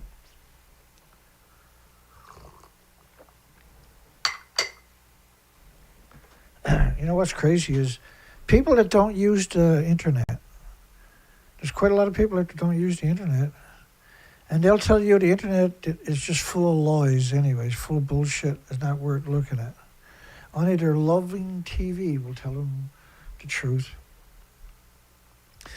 Well, the major liar on the internet and TV is the media and journalists. Journalists are not your friends. That's the most frightening statement conceivable for the average person. Average person can't comprehend that assertion, right? Biologists talk about the resilience of birds, hardwired to keep pushing on. That's a very important connotation, by the way. And it's a true statement, and it's an important statement. You should always keep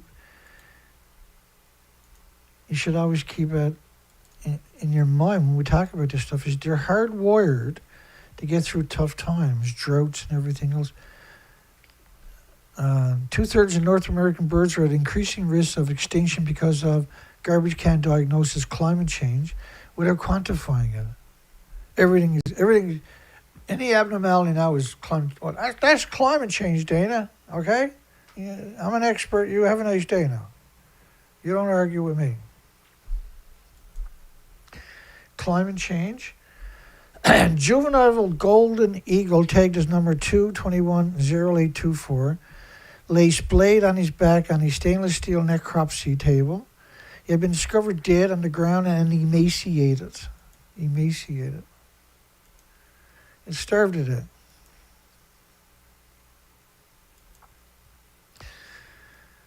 It's likely, and this is their version of what happens, likely the eagle's parents brought home meals of extra fatty squirrels, especially fatty squirrels.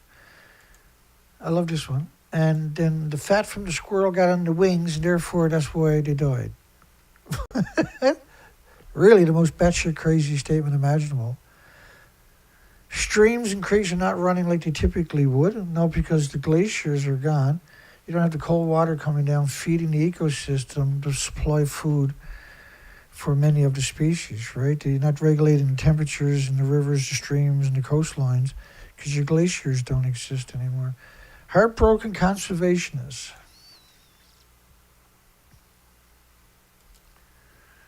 And I don't know what the rest of this is because I'm a dork and accidentally cut it off. Plastic in the ocean was a big contributor to the death and health of seals. The biggest contributor is the broken food chain. They starved to death. Plastic doesn't pulse energy at the speed of light every second, destroying the reproduction cycle of all the vulnerable and the bases of the food chain. We need to identify what the main issue is.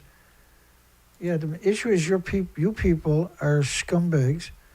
In the last year, we noticed many malnourished seals and convulsing seals. We performed an autopsy.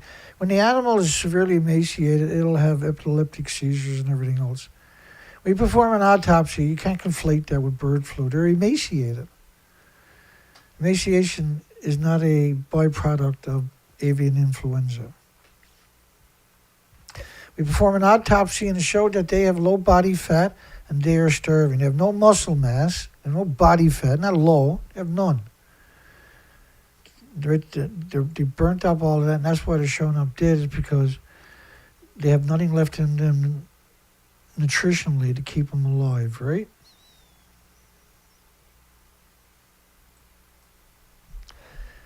It's unconscionable. Let's bring up the poll.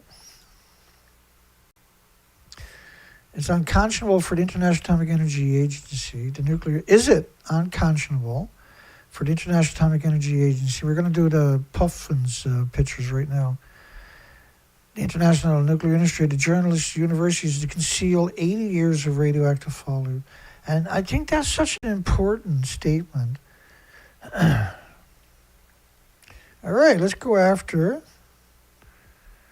the Puffins. Where did I stop? 1800, right? Yeah, number 1800. You see the top of the page? That's where we're going to pick up the next time. 1800, Dana, don't forget it. And let's go over to the Puffins. Here we go. This is the Puffins. Let's get a video up and running. I don't know how bad this is. I had audio.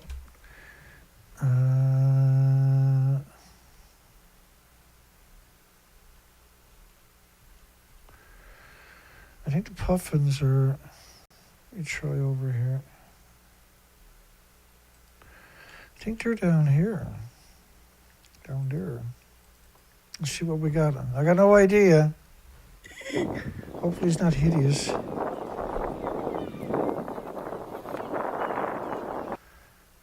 Okay, that wasn't too bad, but we need better than that, Dana. You can do better than that.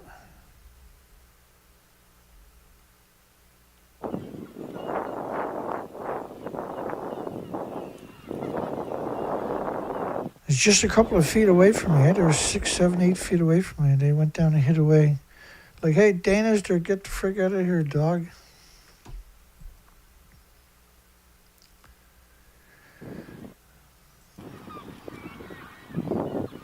We're going to jump to the pictures here in a second.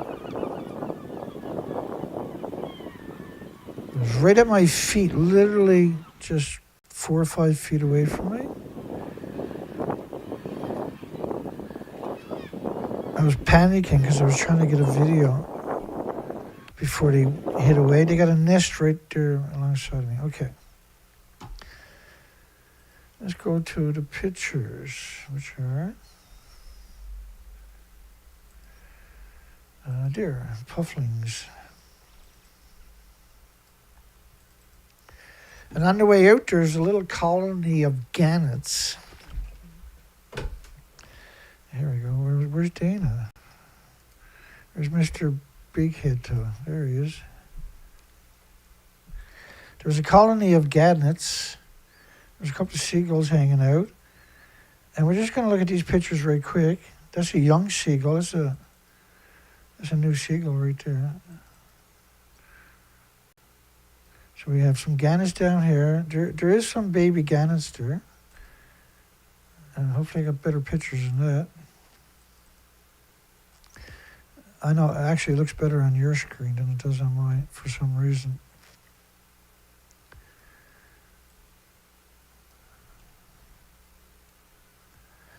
And so you see that orange on the beak there?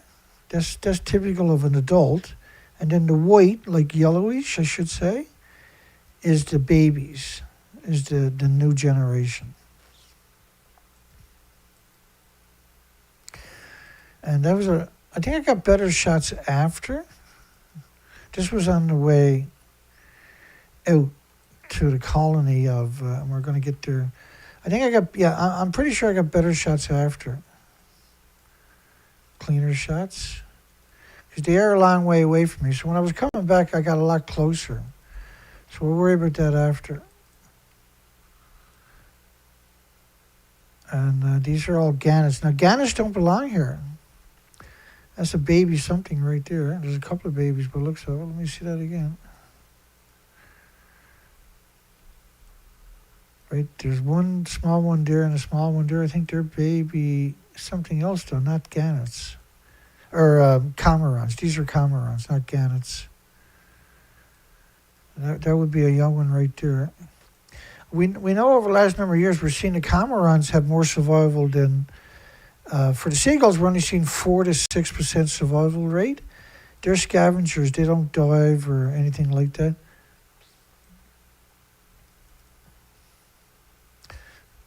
There was a couple of young ones there. You can see the yellow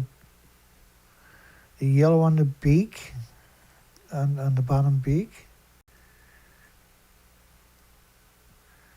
I'm not sure what that is going on in the background there. We'll figure it out after. I got better shots that are coming up later. Oh, let me go backwards. So you're very close. You're not supposed to be on the other side of that marker. So you can see how close people are, right? You're right there. But they also came over where you're to, right by your feet.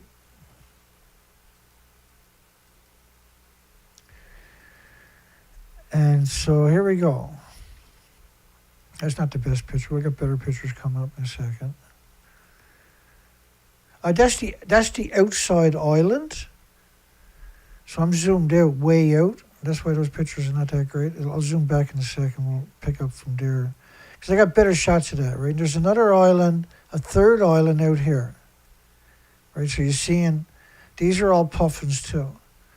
So there could be 10,000 there. There could be 6,000 there. I don't know. I got to figure that out.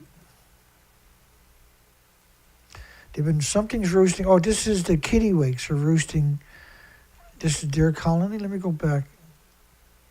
Let's see if I can get a clean shot of the kittiwakes. We're looking for babies.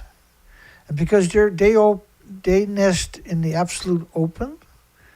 But see, I'm not seeing no nest around his feet, no nest around their feet. That is a nest up there, believe it or not. And you can see on the cliff, that's a nest right there. They have their nest in the strangest, most open places imaginable. So we're looking for fledglings. I'm not seeing a single one so far.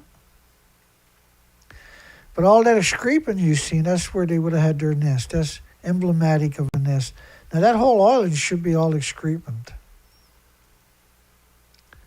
Oh, I forgot what I was doing. Let's zoom in again. There's only a few of these pictures, so we're going to look at every one of them. So we're not seeing any babies whatsoever. And they have no shelter for the babies or the eggs, right? If you're there, you'll visually see the eggs if there's an egg in the nest, and there's nowhere for the babies to hide. It's always the strangest things because it's so easy to fall off the cliff because there's always that angle, that weird angle. Instead of building it so the birds are protected, they actually build it, right? They have their nest on an angle out where it could just fall. The egg can literally roll off the cliff. But that's their evolution, is to build in that configuration for some reason. It's very pronounced on a lot of cliffs. You're like, holy shit, why would a bird ever nest there? Well, that's what they do, I guess. But over the last number of years, we've never seen any fledglings whatsoever, or any sign of eggs. But they're in their nesting colony. They're on their migratory route. And so we're going to start getting the good pictures in a minute. These are so-so. And we're looking for fledglings, little babies. And now they do have holes. Look at the holes in the ground. See that? But the babies don't stay in the hole forever, right? And then come out of the hole and fly away. They'll come out. Once they get so big, they're going to come out and they're going to be stretching their wings.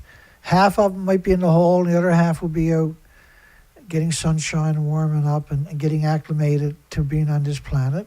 And there's a baby seagull. That's a really bad sign. He's not very healthy looking either. And most likely, the mother seagull is feeding this seagull baby puffins. That's why you don't want to see them in this environment. Right? Because a seagull is a scavenger where a puffin can dive 60 feet all day long. So we're not seeing any babies. We're just seeing that group. Let's find another little group to scan. And we'll scan this group. And hopefully got a better picture coming up. And so we should see some fledglings. Not all fledglings, but some fledglings, right? Because once they get so big, they're going to be wanting to be out hanging around. There'll be a gang of them, a bunch of thugs hanging out, having a good time. And we've never seen, and these birds are emblematic for another thing, is that shape of their beak. That's not a very good picture. Let's see what else we got going on here. Because we got so many pictures, we can pick it. We can wait till we get a good picture before we. Don't worry, I'll get it right at some point. We're just gonna have a look around with this picture, just out of curiosity.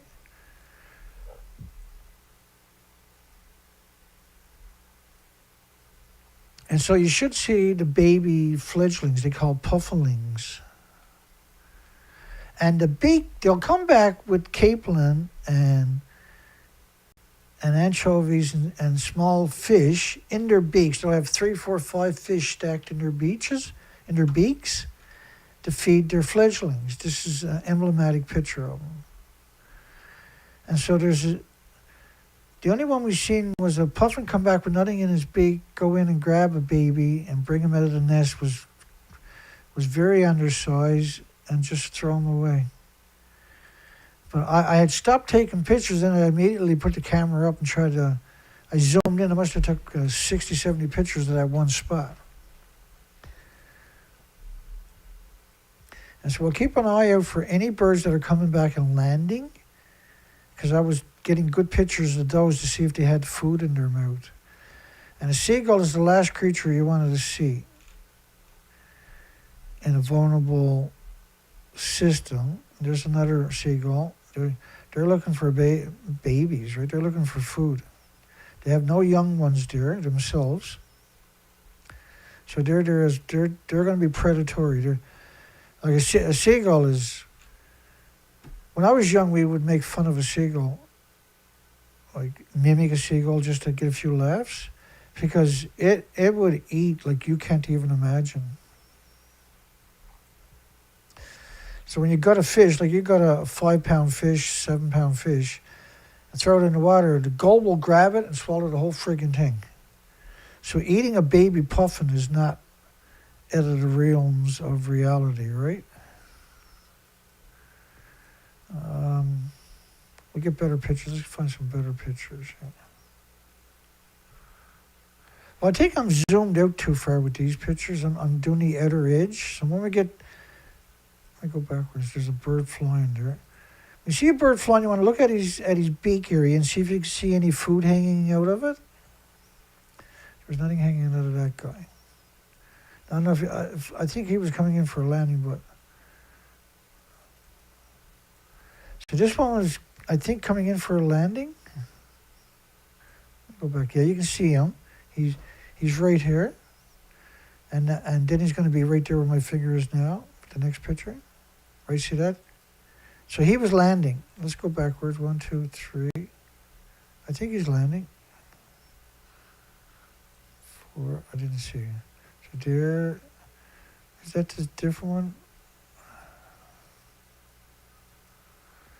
So I could be wrong.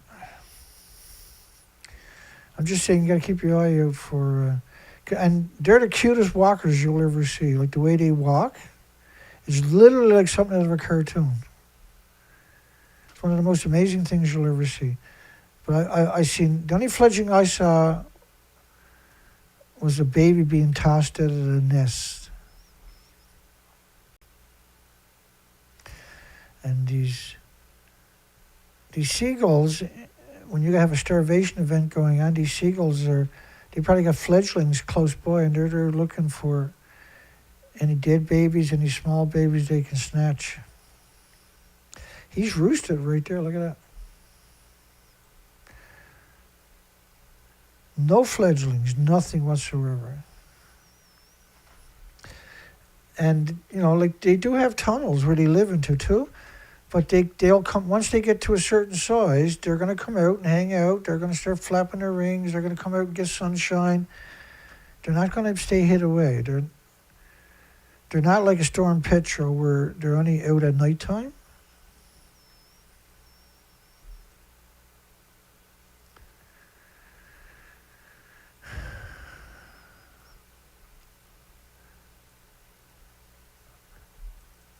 It could have been a dead bird there, but it's too hard to say. I'm not seeing any dead birds. And, wouldn't be surprised to see a few, obviously, right? In particular, we're looking for fledglings. We're looking for anything that stands out.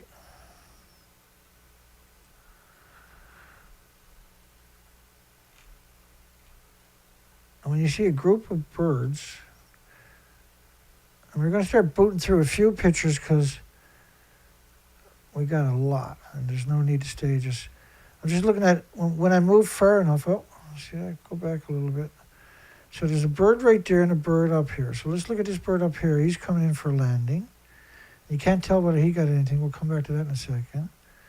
And I think that's another bird coming in for a landing right there, and you can't see from that. So let's go next picture. They might be taking off or they might be landing. I think the one to my left was taking off and the one to my right was landing, which is up here.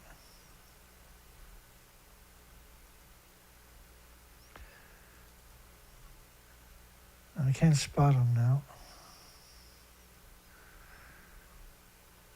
Yeah, it's right there. You can see his wings. You can see his beak. He got his head is hid by the head of this other bird. Look. You can see his two wings. We can't see his beak. So maybe we'll get lucky this time. He's still got his wings out. I don't know. You can't see his head anyway. So you don't know if he came back with food or not. That's fair enough. So when they're landing, that's what you're trying to look for. He's taking off as far as I can tell, right?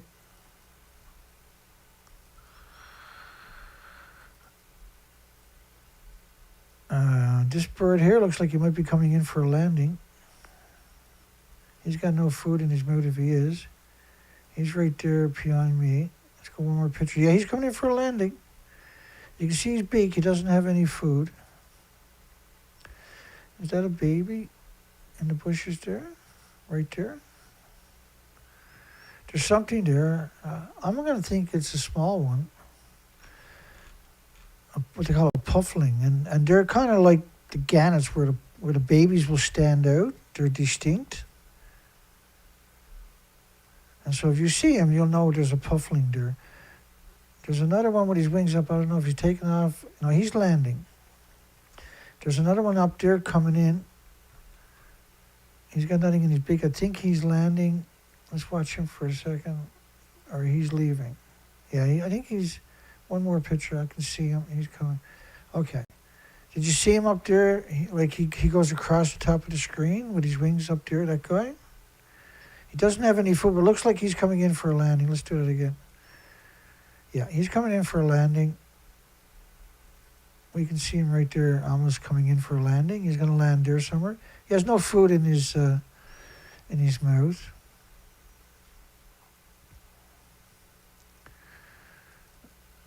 So that's a really important one. When you see them landing, that's your only hope is to check out and see if they got any food, right? If they're bringing back food, because that's what they do all day long. Remember, there's 46 million birds missing. So these two colonies, despite the fact there's quite a few there, now they can live a long time, 20, 25 years, I believe. And correct me if I'm wrong in the comments section. And so they have more tolerance, right? As an adult, they'll abandon, like not last year, but the year before, they abandoned their nest, none of their eggs, not necessarily this particular colony in Bonavista, but the east coast of Canada, Nova Scotia, New Brunswick, and Newfoundland, puffin colonies failed and actually laid eggs again in the fall, which is the study groups have never seen that before. And so I wasn't able to see any birds coming back with food, and I wasn't able, just in my cursory images, to find any fledglings. And so a lot of these pictures I'm going to concentrate on the birds closest to me, because that'll be the most clarity, or any birds that I see landing, right? So theoretically, you got a bird right there, two birds coming in for a landing. He's got a fish. He's got one in his beak. Look at that. Right, he's got a capelin or something in his beak, that guy. That's really cool, eh? That's a score. That's a big deal. Which means there's we've seen them out there in the water floating around, but they didn't seem to be feeding. They didn't seem to be, because there would be this continuous motion of them grabbing food. As soon as they got food, they're going to leave the water with all the food, fly back. They're going to do that all day long. It's like the cycle of life to raise their fledglings until they can fly on their own, right? Go back for a second. That's this guy here, right? He's coming in. I'm trying to get an idea of that guy and the other guy. This guy there, you might get a better shot of his, whatever he got in his beak. Let me go back one more. One more. Should be in that area, right? He's got two, I think. I think he's got two capelin in his mouth. It's not unusual to see 4 or 5 or something like that. I thought there was another one at the time with food. So there's something out there for them. So they are feeding something. I mean, if there's no food, they're going to leave. They're not going to stay there, right?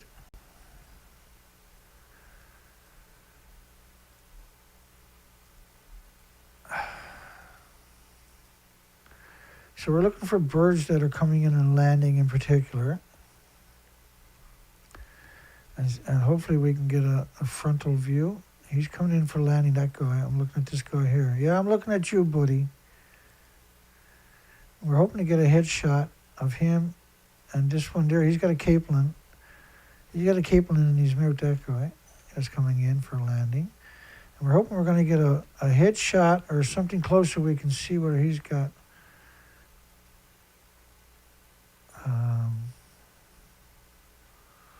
I think it's down here. But we're not physically seeing the pufflings, the fledglings.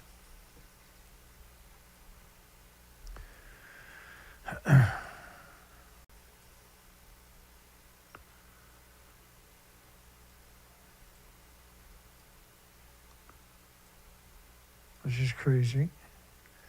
Because, some of them are going to be out. There's a young seagull, fledgling seagull.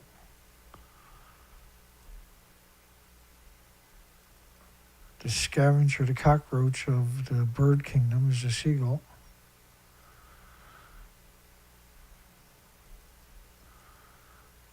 And we're looking for any kind of flying bird coming in for a landing.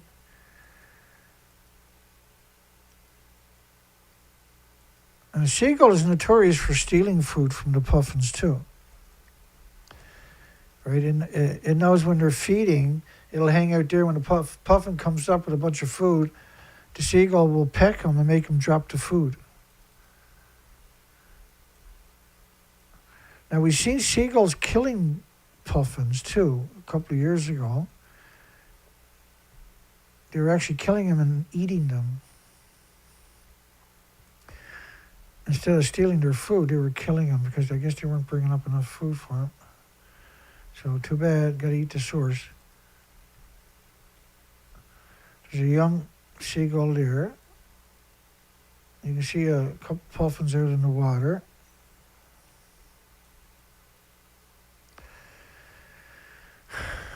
And I'm generally not going to concentrate on the faraway shots. Old Saddleback. You can see the seagull was actually grabbing the tail of another seagull trying to chase him off the cliff. You can see the kittiwakes right here. I want to see if we see any fledglings there. We're not seeing nothing. So that's not unusual nest up there. Most of the nests look like the bottom one. All right, and where the cliff is like that. It's such a strange place to raise a baby. But I guess that's the genetic predisposition. You can see a gull flying by. He's got nothing in, or puffin. He had nothing in his beak.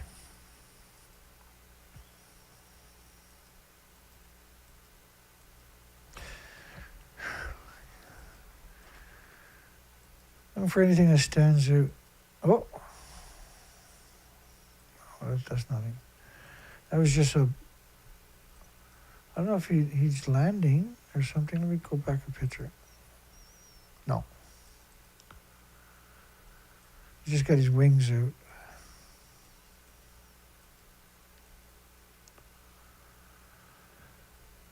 And we're looking, hopefully, to find a few fledglings, at least one. That'd be pretty cool.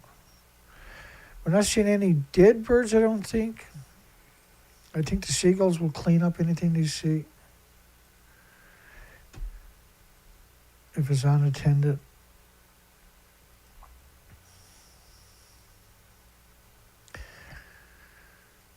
And these pictures were taken, let me see here. I think it was the 7th. Let's check a picture here. They're all taken at the same day.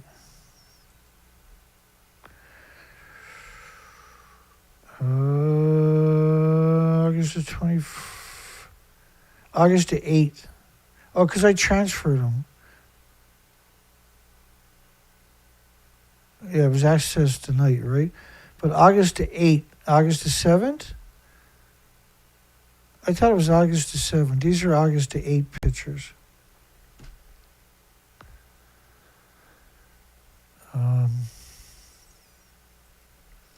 Yeah, let's get back to these guys.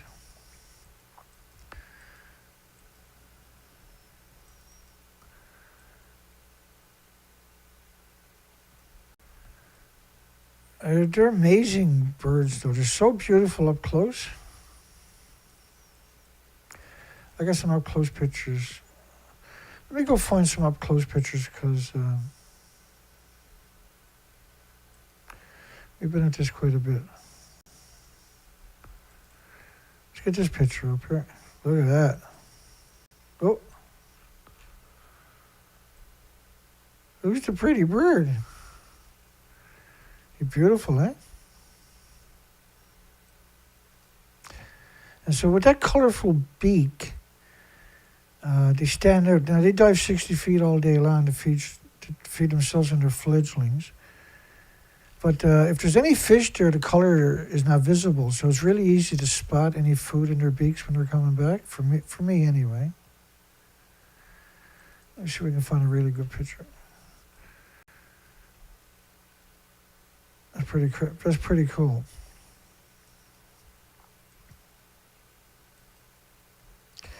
Uh-oh, he's staring at me. Let's see if we can find a better picture.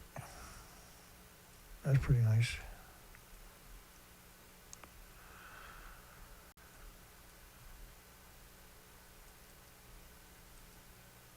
Oh yeah, that's a beautiful shot right there, eh?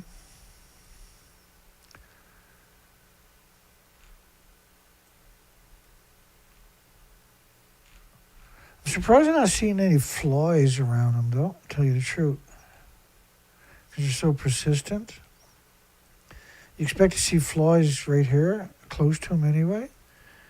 And you would expect, like, because the pictures are all close to each other, if there was a fly moving around, you would probably spot it, right? Has he got any bands on his feet? I can't see it, all of it. Yeah, when they walk, they're like magic when they walk, eh? They're the one of them. Now he's only 7-8 feet away from me. Beautiful. Look at the plants there, how unhealthy they actually are.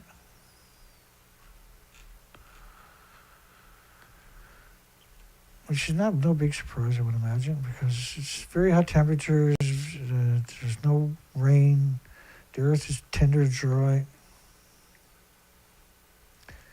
He was just a couple of feet away from me. You can't possibly get a better picture. I really do like those two lenses that I'm using for that camera. I have three very high quality lenses that the intentions was to make films with them, right?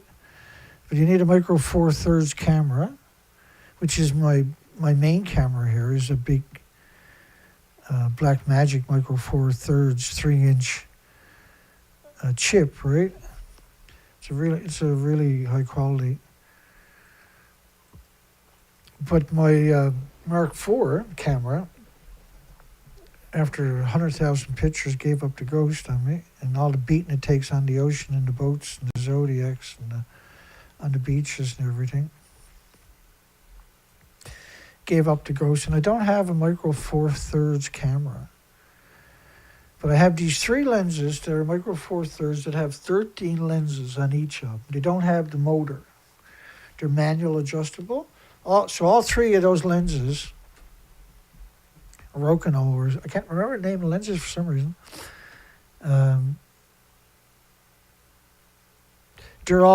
The color from all three lenses will be the exact same.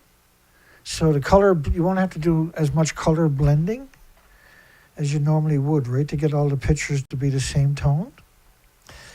And so I shot a lot of footage with them, but I need the recent footage. And I'm no longer in a position to do anything, unfortunately. Now we're just trying to survive and keep this show rolling.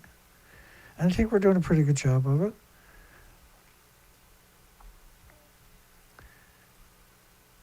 And when I see no insects whatsoever, she's got a bit of dandruff, but it looks of it. Just kidding you. It looks fantastic, eh? He was just a few feet away from me. You really don't see pictures like this very often.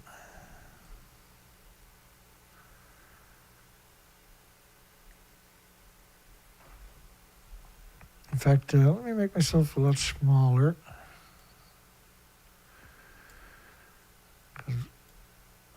I know people like having me in the frame, but I'm just going to minimize myself a little bit.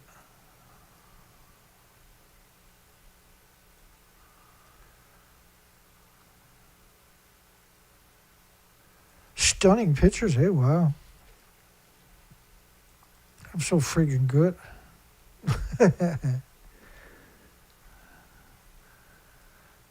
Yeah.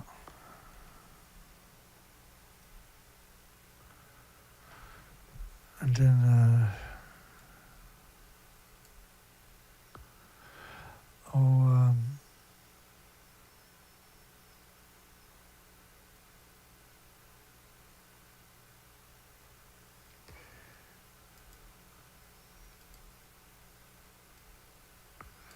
doesn't matter, hang on.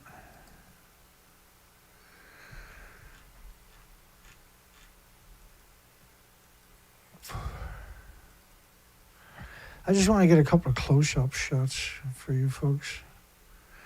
I showed you a few videos earlier. But being that close to him in real life was just wild. That was wild. Okay, let me Just let me do a few more of that roll. Of that set, we're at 226, 227, 228. So we're a long way away from...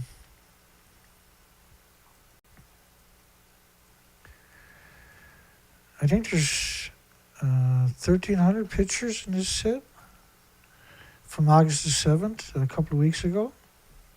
All of these pictures that I'm showing you, the gannets is last weekend, and these were the weekend before.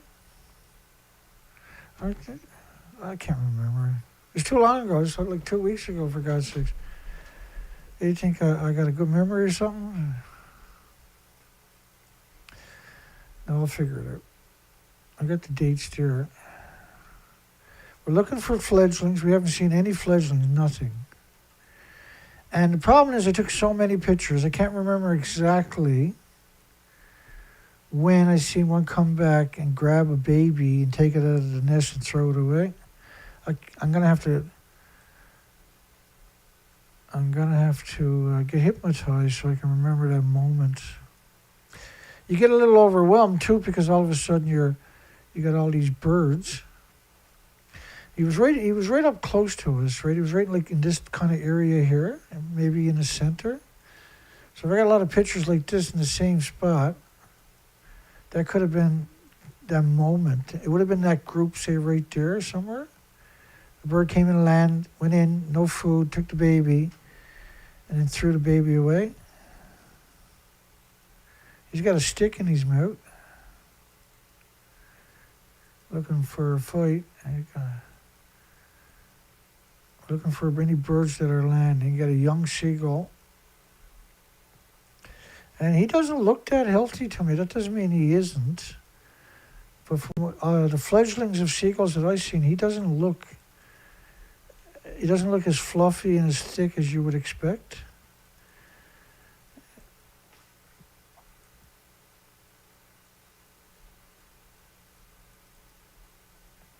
And a seagull won't hesitate to kill an adult if it needs food and there's no babies to feed it or no food it can scavenge. You know, right, there's another one up there, fledglings. Look how big they are, of seagulls. I'd be impressed if we seen a few baby pufflings. That would be, that would make my day. I don't see any birds landing. He's got his wings going. That don't mean we'll keep an eye on that spot.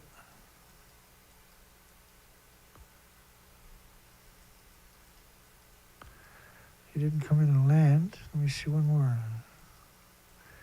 He got his wings up the whole time.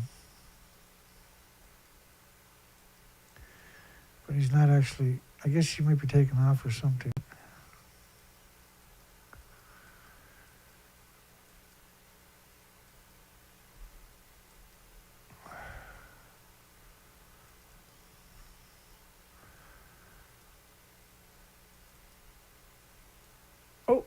I seen a bird flying by that time, a couple. He's got nothing in his mouth, they got nothing in their mouth by the looks of it. Another one down there. It's hard to tell, but when you can see all the orange, it means there's no fish there, basically, in their mouth. They're not carrying fish, right? This is a typical, they just fish right there and they fly back to the nest all day long, right? Yeah. So he's headed back. I don't see anything hanging out of his mouth, but that doesn't mean jack shit at this moment. He's got a starfish by the looks of it. He's living high, that guy. That's probably the only starfish down there. And this is where, that cliff there in particular, I'm expecting to find kittiwakes nesting right there. Yeah, there they are. There's a few of them there. I don't see any babies in those two. There's two more right here. I don't see any babies in those. There's 7 or 8 there. There's 2 here. I don't see any babies. There's 2 there, 3 there, no babies. There could be a baby right there. There very well could have been a baby. We don't have a clean shot. I don't know if there's any more on these cliffs.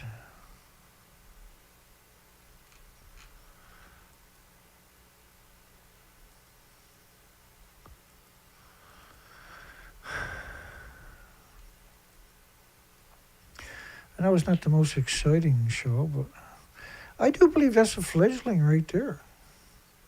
That would be the only kittiwake fledgling we've seen in 5 years. And I'm not sure. I'll check the cliffs again in that area. I might have moved off that track at that stage right here.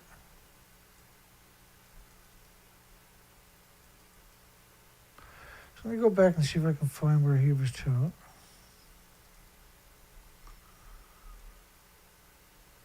Yes, up right there.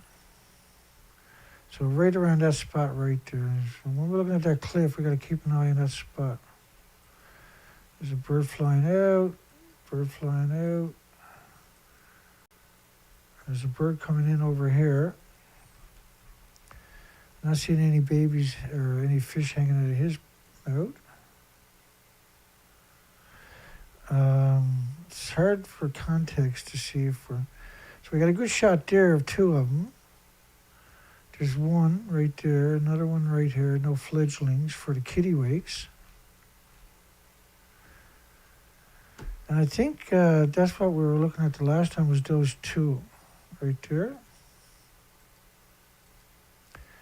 If I keep moving to the right, here we go, yeah. So that was that area right there, look at that. Yeah, where he's turned back on, that's part of what we were looking at, I'm guessing. So it doesn't look like there's any fledglings. Let me double check the colors on that. I can't really tell, right? I think he's an adult. Maybe this picture here we can tell. It's just because of that angle, like his beak got the wrong color. So that could be a fledgling. Right, so that's probably a fledgling. Maybe we'll get a clean shot this time. Yeah, the beak is the wrong color. That must be a fledgling. That would be the only fledgling we've seen in multiple years now of a kittiwake.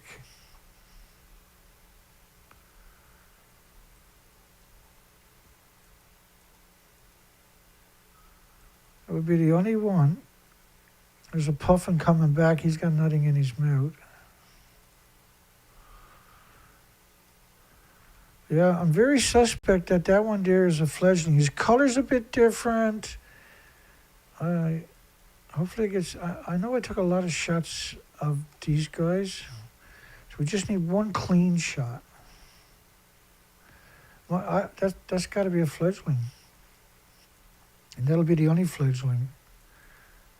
I'm starting to move to the right, see? So, because his beak is a dark color, I'm taking that's a fledgling.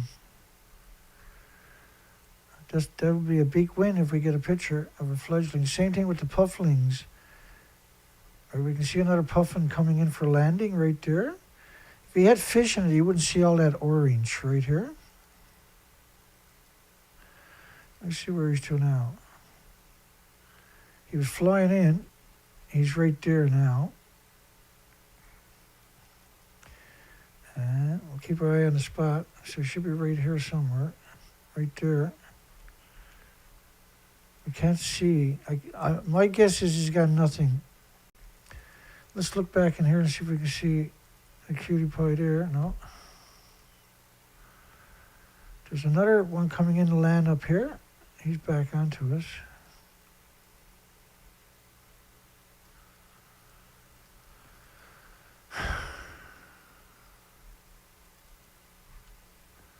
He's got nothing. He's got nothing. Yeah, he was coming for a landing, right? So they weren't carrying anything. Look in and see if there's any change. I'm guessing that's a fledgling for sure. That's my take on it. He's got different colors than the other ones. He's in the nest.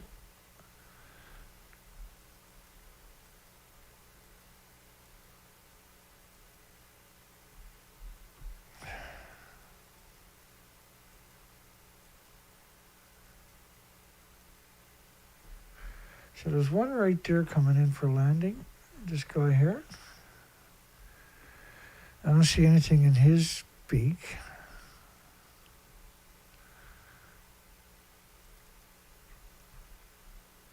Yeah, he's coming in for a landing. Should be able to see with this shot here.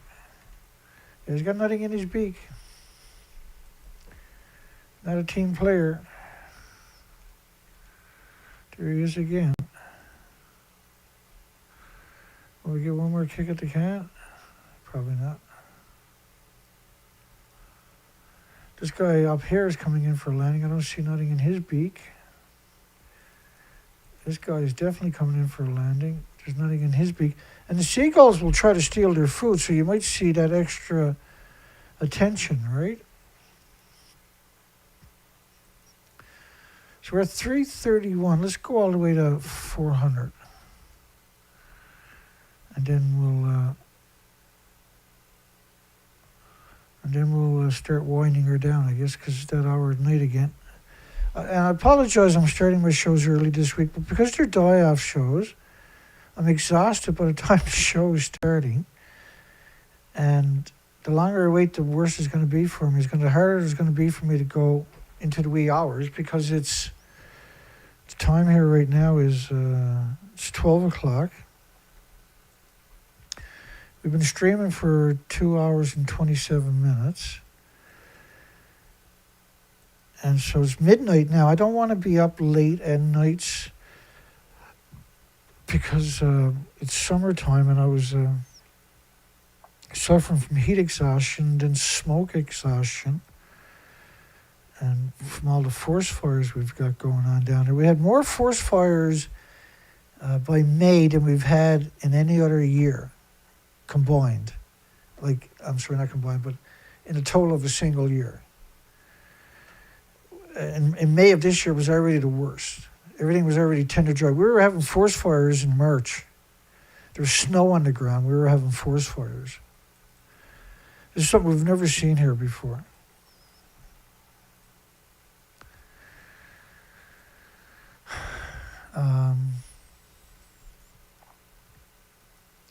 Let me get back on track here. Who's this guy up here? What's your name, buddy? Anything that's coming in with his wings sprayed, we want to see if he's got food. I don't see food in his. There's two more coming in for landing, but it looks of it. Those two, we're not seeing food there. There's one up here. He hasn't got no food. They got a baby seagull up there, a young fledgling. They're not very far. They're probably, some of them are probably, because once they can fly, they'll start gathering up on the shoreline. That's when you can really get a true number of how many survived.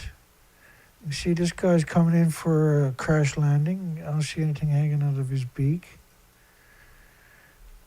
And because you don't always, it's a very subtle thing when you see him coming in. So it's amazing because 20 years ago, you wouldn't have the luxury of a digital camera. And so every picture had to count, right?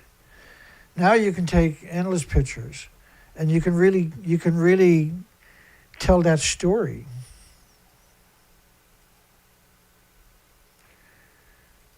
Look at that iconic shape right there, and you can see it again over here where they're coming in for. They're big, clumsy birds. A lot of people would think they can't fly. They look really awkward when they do fly, but clearly they're very good.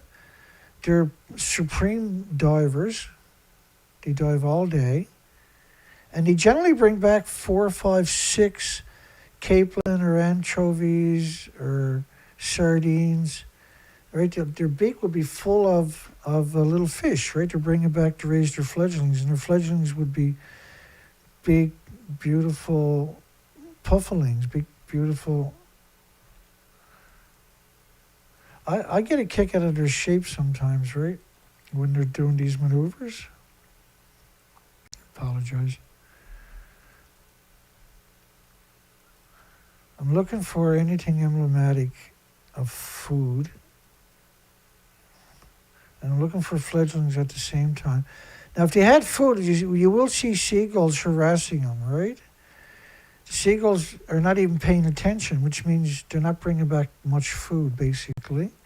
And that's backed up by the evidence, is my assertion. I apologize if I'm doing things quick, but because we have so many pictures, to get through 1,300 pictures, we're just looking for opportunes. And so there's nothing in the beak of that bird. I'm not sure if he's coming in for landing or not, but it looks that way to me. At the same time, we're trying to spot any fledglings, any dead birds, any other species. And so we're not seeing very many variety. There should be over 400 species. We're not seeing any inventories, right? We're just seeing a couple of colonies that are isolated, but they're not very healthy. They're not producing. Now the gannets, they're doing pretty good. I didn't see them bringing back food, but clearly by the health, there's one coming in for landing. He looks like he got something in his mouth there. You can see the silver type color. So he's right there. Let's hopefully get another couple of pictures right there. And he's over here now, right? He's definitely got food in his beak. The seagulls, I'm surprised the seagulls are not just shooting for him. We'll see. No. Now he's right there now. You can see him coming in. And you can see the black back and the silver on their body, which is typical of capelin. But he only had one, maybe two. So usually they got 3, 4, 5 at a time minimum in their beak.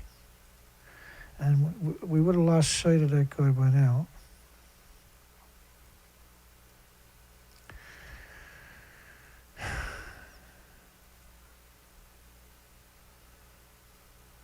And we'll just have another little booth for fledglings.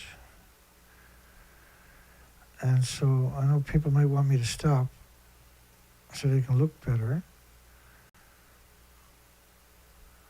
But if we do that for every picture, it's going to take us a week for each set.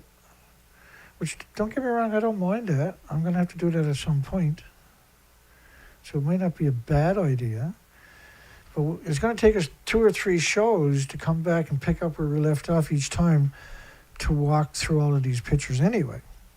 So we are going to get a chance over and over the next week to see the rest of these pictures, and we're going to be doing that. We're going to be doing that. So I'm not seeing any fledglings, nothing, and I see no carcasses.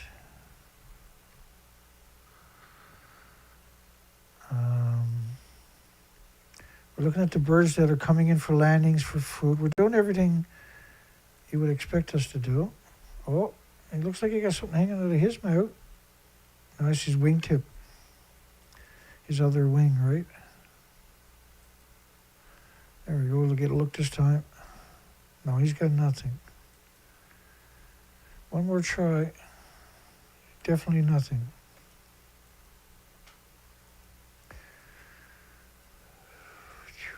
Cool.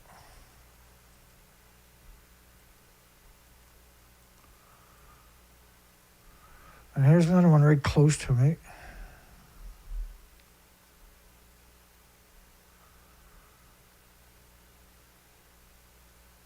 No flies, eh? You would expect with all the excrement and everything else, there would be quite a few insects. That don't mean they're not there, but we should be seeing some indication of them because we have pretty clear pictures for the most part. And you would expect to find a lot of insects in that environment because there's a lot of things that would attract insects, right? They say, well, going out to this site, I don't, now that I think about it, I don't remember any insects at all because I'm only sat 8-10 feet away from that bird right now in that spot.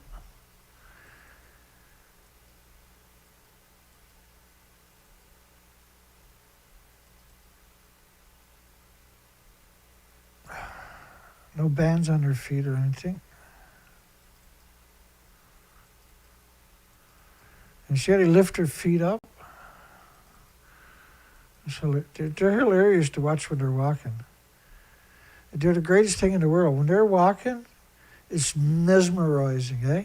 It's right out of a cartoon. It really is. And the nuclear industry had to go ahead and kill everything on us. Well, he's heading over to the other bird, I think. Yeah, and you can see his feet. Watch his feet. He's headed right over there. Hey, you got a few feathers that are placed there, buddy. You got to go back to your barber and fix that. Oh, that's right. Birds don't have barbers, Dana.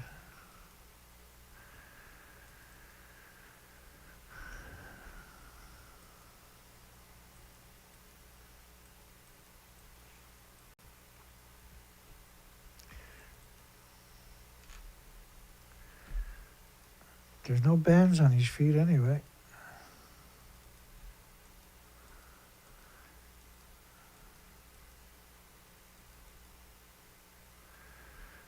$399, $400. Okay, so $1,800 for the Camerons and $400 for the Puffins. That's where we left off tonight. And so Sunday, we'll start there again. Oh. Excuse me. Where'd that come from?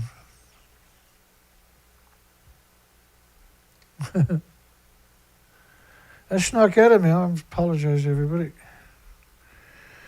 Is it unconscionable for the International Atomic Energy Agency, the nuclear industry, journalists, universities to conceal 80 years of radioactive fallout? Because that's what they've done. There's been an agenda to conceal it. And they control your universities and your medias and key positions in your government by proxy. And they're completely out of control, and they just don't care about anything, only nuclear. There's nothing. They'll sacrifice all their children and all their friends' children, all their families and all their pets, everything for nuclear. There's nothing they won't sacrifice for nuclear, particularly you. They'll be happy to sacrifice you for the lunatic nuclear industry.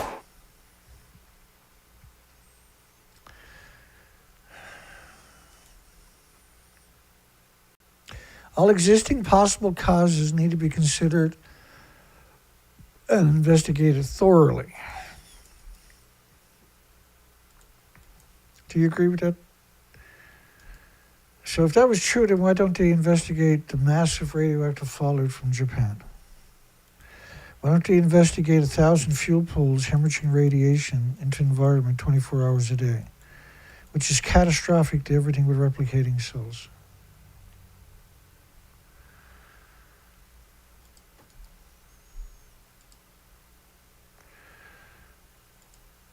Just bear with me. I'm just going to walk you through that again. I'm in no rush. These are the kind of shows you can't rush, right? So let's explain the radioactive fallout one more time. It's pretty straightforward. So this was cesium 137. It was close to the surface. It hit the U.S. and Canada. It was rich in cesium. And rich was extraordinary, by the way. This was the France's government, IRSN, up to March the 24th. So it was 1,000 times. This was the 17th of August 2014, an updated version of the study from 2011, from March the 19th, day 8. So radiation levels on the United States West Coast spiked. This is not a conjecture. This is not an opinion. This is the documentation. Spiked 1 million times normal after Fukushima explosions / nuclear meltdowns. And the IRSN is the French government itself. Contamination of the environment. Now that model is only based upon to March the 18th. 03, which is March 2011. So that's day 7. after Fukushima. The plume is covering the coastlines of Canada, the United States. This was the updated model. This is day 20 to day 30 of radioactive fallout. So what you got to remember is it starts off like a snowstorm in Japan. The snow never stops coming out. The snow never melts, and it never goes away. And so by the time we get to 20 days, which is where I got this video chopped off at day 20, I think. Yeah, that's day 19 right here. Of radioactive fallout of cesium-137 at a million, the 10 million atoms of pre-Fukushima levels per cubic meter of air.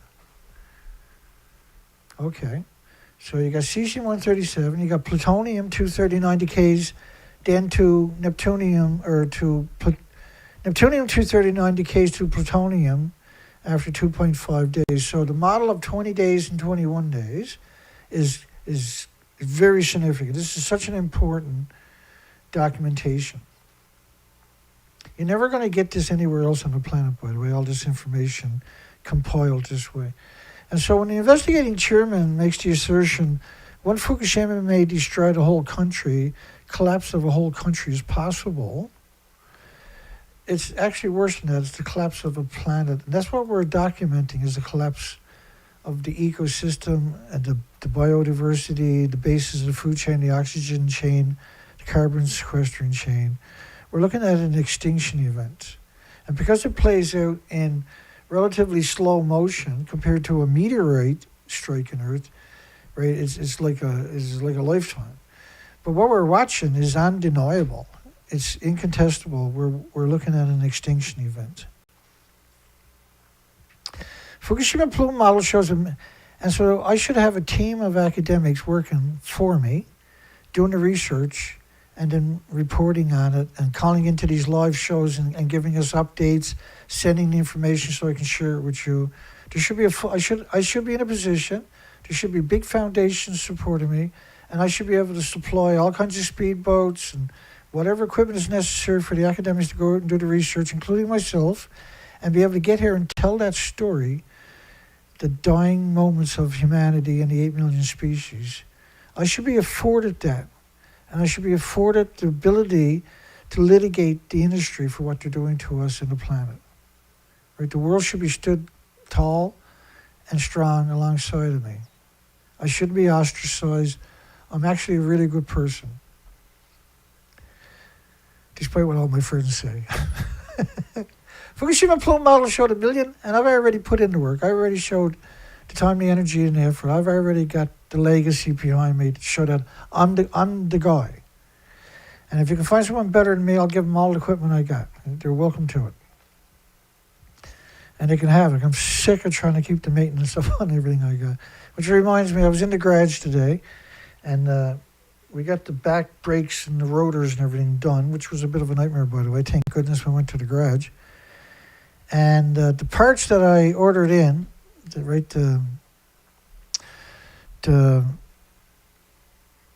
all the pinion arms, the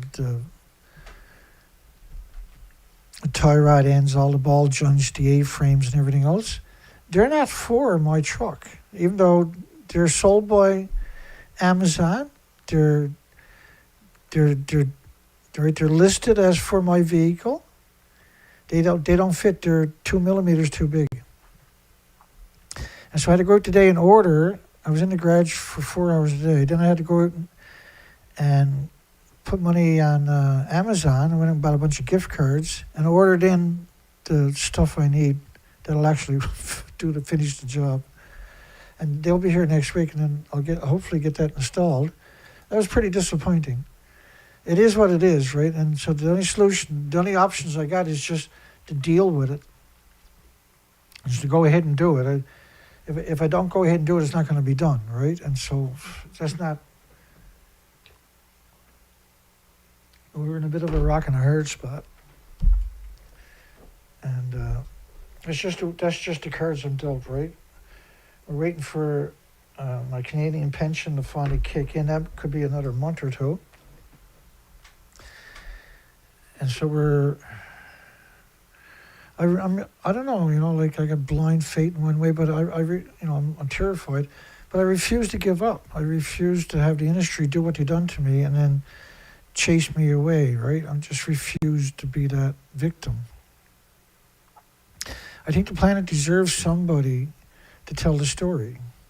And unfortunately, the idea of my shows was to have an educational program to inform the blogging and the people worldwide, and I would encourage more people to have this conversation. But it's an educational program, so I always felt that if I provided all the documentation, people would be able to grab that documentation and also come up and tell the story, and I can take a break. That didn't happen, so I ran into the ground all these years later. I'm still full of compassion for humanity and the species, but we're running out of options. And we're doing okay in the context of way better than I was hoping or expecting, right? I'm very grateful that we made it this far. Rain with 20 million particles of radioactive iodine-131 per liter fell in the United States during post-Fukushima peak. So there's 10 times more 132, 30 times more 133, 31 times more iodine-129. There's... Okay, so let's recap that one more time. So you had cesium levels at 1 million to 10 million times pre-Fukushima levels cover the planet. You had neptunium, number 2, covered the entire planet, which decays with plutonium, 2.5 days, which is a third isotope. You had xenon-133 is a fourth isotope, covered the entire planet. You had iodine-131, which means you got 10 times more 132, 30 times more 133, 31 times more iodine-129. That's 8 isotopes. That's just a fraction of the documentation that we got. And these numbers are catastrophic to everything with replicating cells.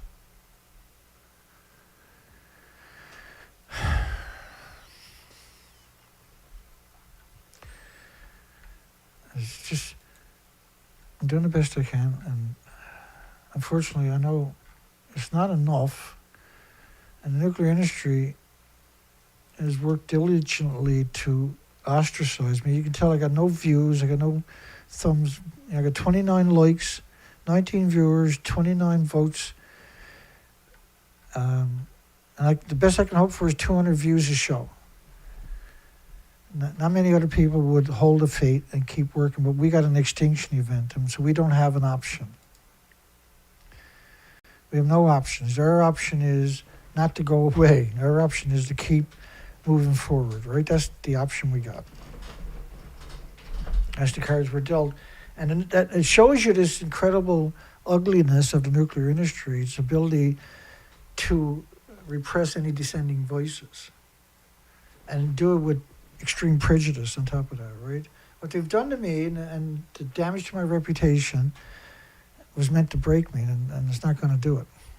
It doesn't work that way. It just makes me stronger every day. And I wouldn't even exist if they weren't such scumbags. The only reason I exist is because they drove me insane to the point where I said, I'm dedicating the rest of my life to haunting you disgusting parasites. And you don't need, if you tell these people that they were disgusting parasites to their face, they laugh in your face because it's true. They're not going to deny it. They know they're disgusting parasites. They're not ashamed of it. They thrive in that too. That's the only reason they exist, is because the industry recognized that particular flaw in them and seen it as a useful tool and weaponized it against humanity and the species. We're the good people. You're the good people. We're the good people.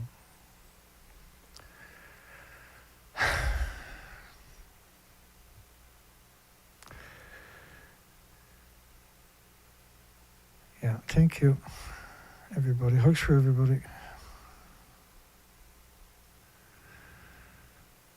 Yeah.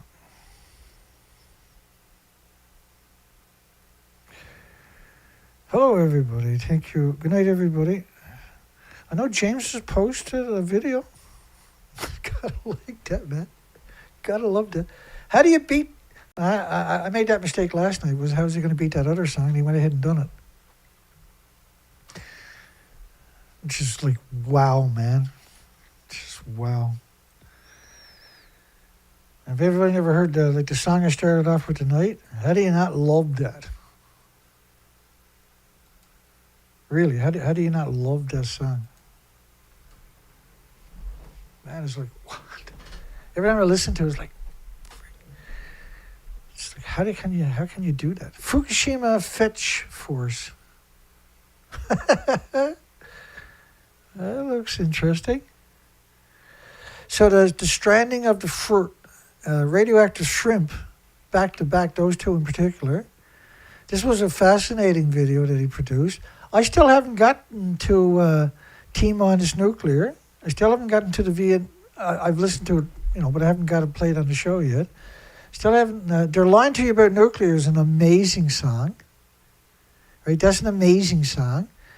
The stranding of fruit, that's an amazing. Those two songs, and that song and the visual is amazing. Alien Alloy is an incredible song, by the way. Different genres. And so this boy is kicking freaking ass. Right? What he's doing there is exceptional. So, and I don't expect every video from James to be awesome. I don't, right? But I do expect it to be on target because he's got so much experience. You can count on that. But what I'm starting to learn is I don't want to put the pressure on him on top of that, right? To just, I don't want to do that. But I'm playing his videos all the time, and that unfortunately is going to manifest, right? But I don't expect him every song and every video to be a visually stunning, incredible music, but it is. How blessed are we? And he's only getting better.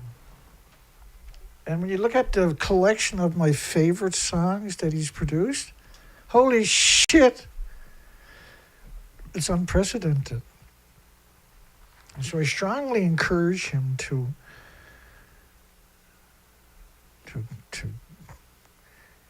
kick ass, man, because that seems to be what he's really good at. So I'm going to try to adjust the volume. I'm going to come and close the poll after, so you can still get a vote in there. Have a great night. Have a great day tomorrow. Great weekend. Tomorrow's my weekend starts tonight, right? We missed Sunday because of smoke from the forest fire, but we made up for it Monday, Tuesday, Wednesday, and Thursday show. It kind of made up for it. We typically average 2 hours shows. A great night. Hugs for everybody. We see everybody on the other side. And remember, folks, if you never donated, there's a link below to the PayPal. Consider it. It's not going to go to waste, and now is a prime time, unfortunately, where we can use help. Take care. Have a great night. Hugs for everybody. We'll see you on the next one. Take care.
forgot to give a preamble to that song.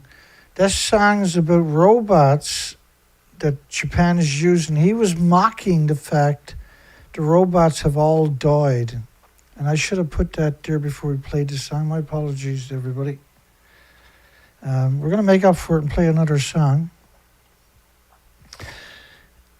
And most of his videos are made about a topic, right? It's an ongoing popular topic that just popped up. And he wants to point, I'm not speaking for James, I'm assuming. He's trying to point out the obvious and mocking them in the music video, because what you're seeing in this one here was robots. You'll see the robots are misfunctioning, malfunctioning. And so without the background, it's hard to sometimes to appreciate what he got going on there. But he's pointing out an irony. He's trying to tell that story. And he's really good at it if you know the background. I didn't give it to you, right? The idea it looks like that is because gamma shine is wrecking the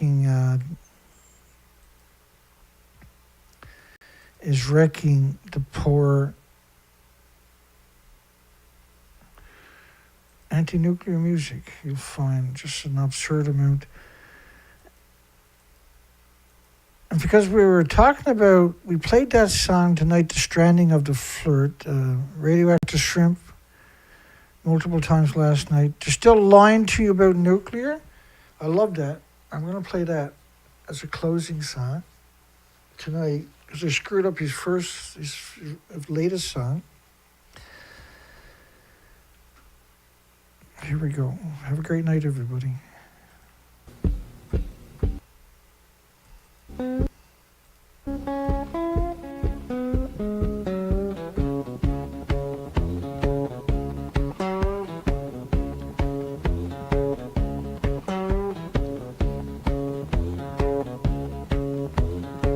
He chewing on that metal, says it don't do harm. Plutonium in his pocket, like it's a lucky charm. But talk don't kill what's crawling, and them atoms at your bones.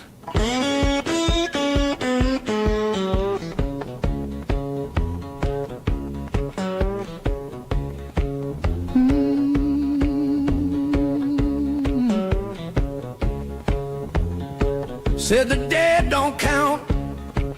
Yeah, said the dead don't count. Ain't gone by morning. They cross your name out.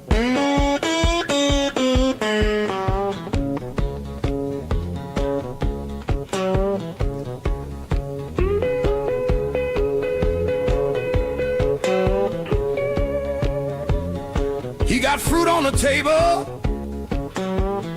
Talk about Denver sky.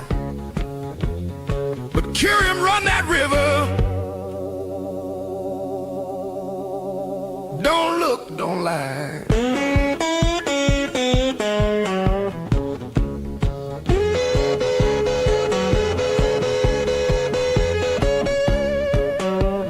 They still lie to you with a smile full of steam. They still lie to you, but the ground still screams.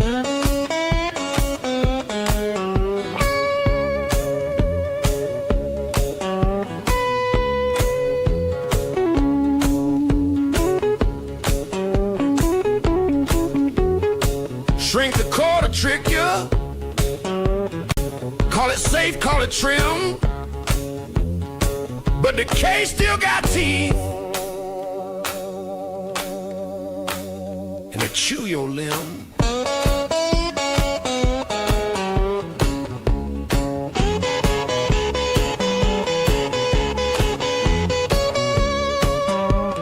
They still lie to you. Same tongue, new crime. They still lie to you. And that core keep time.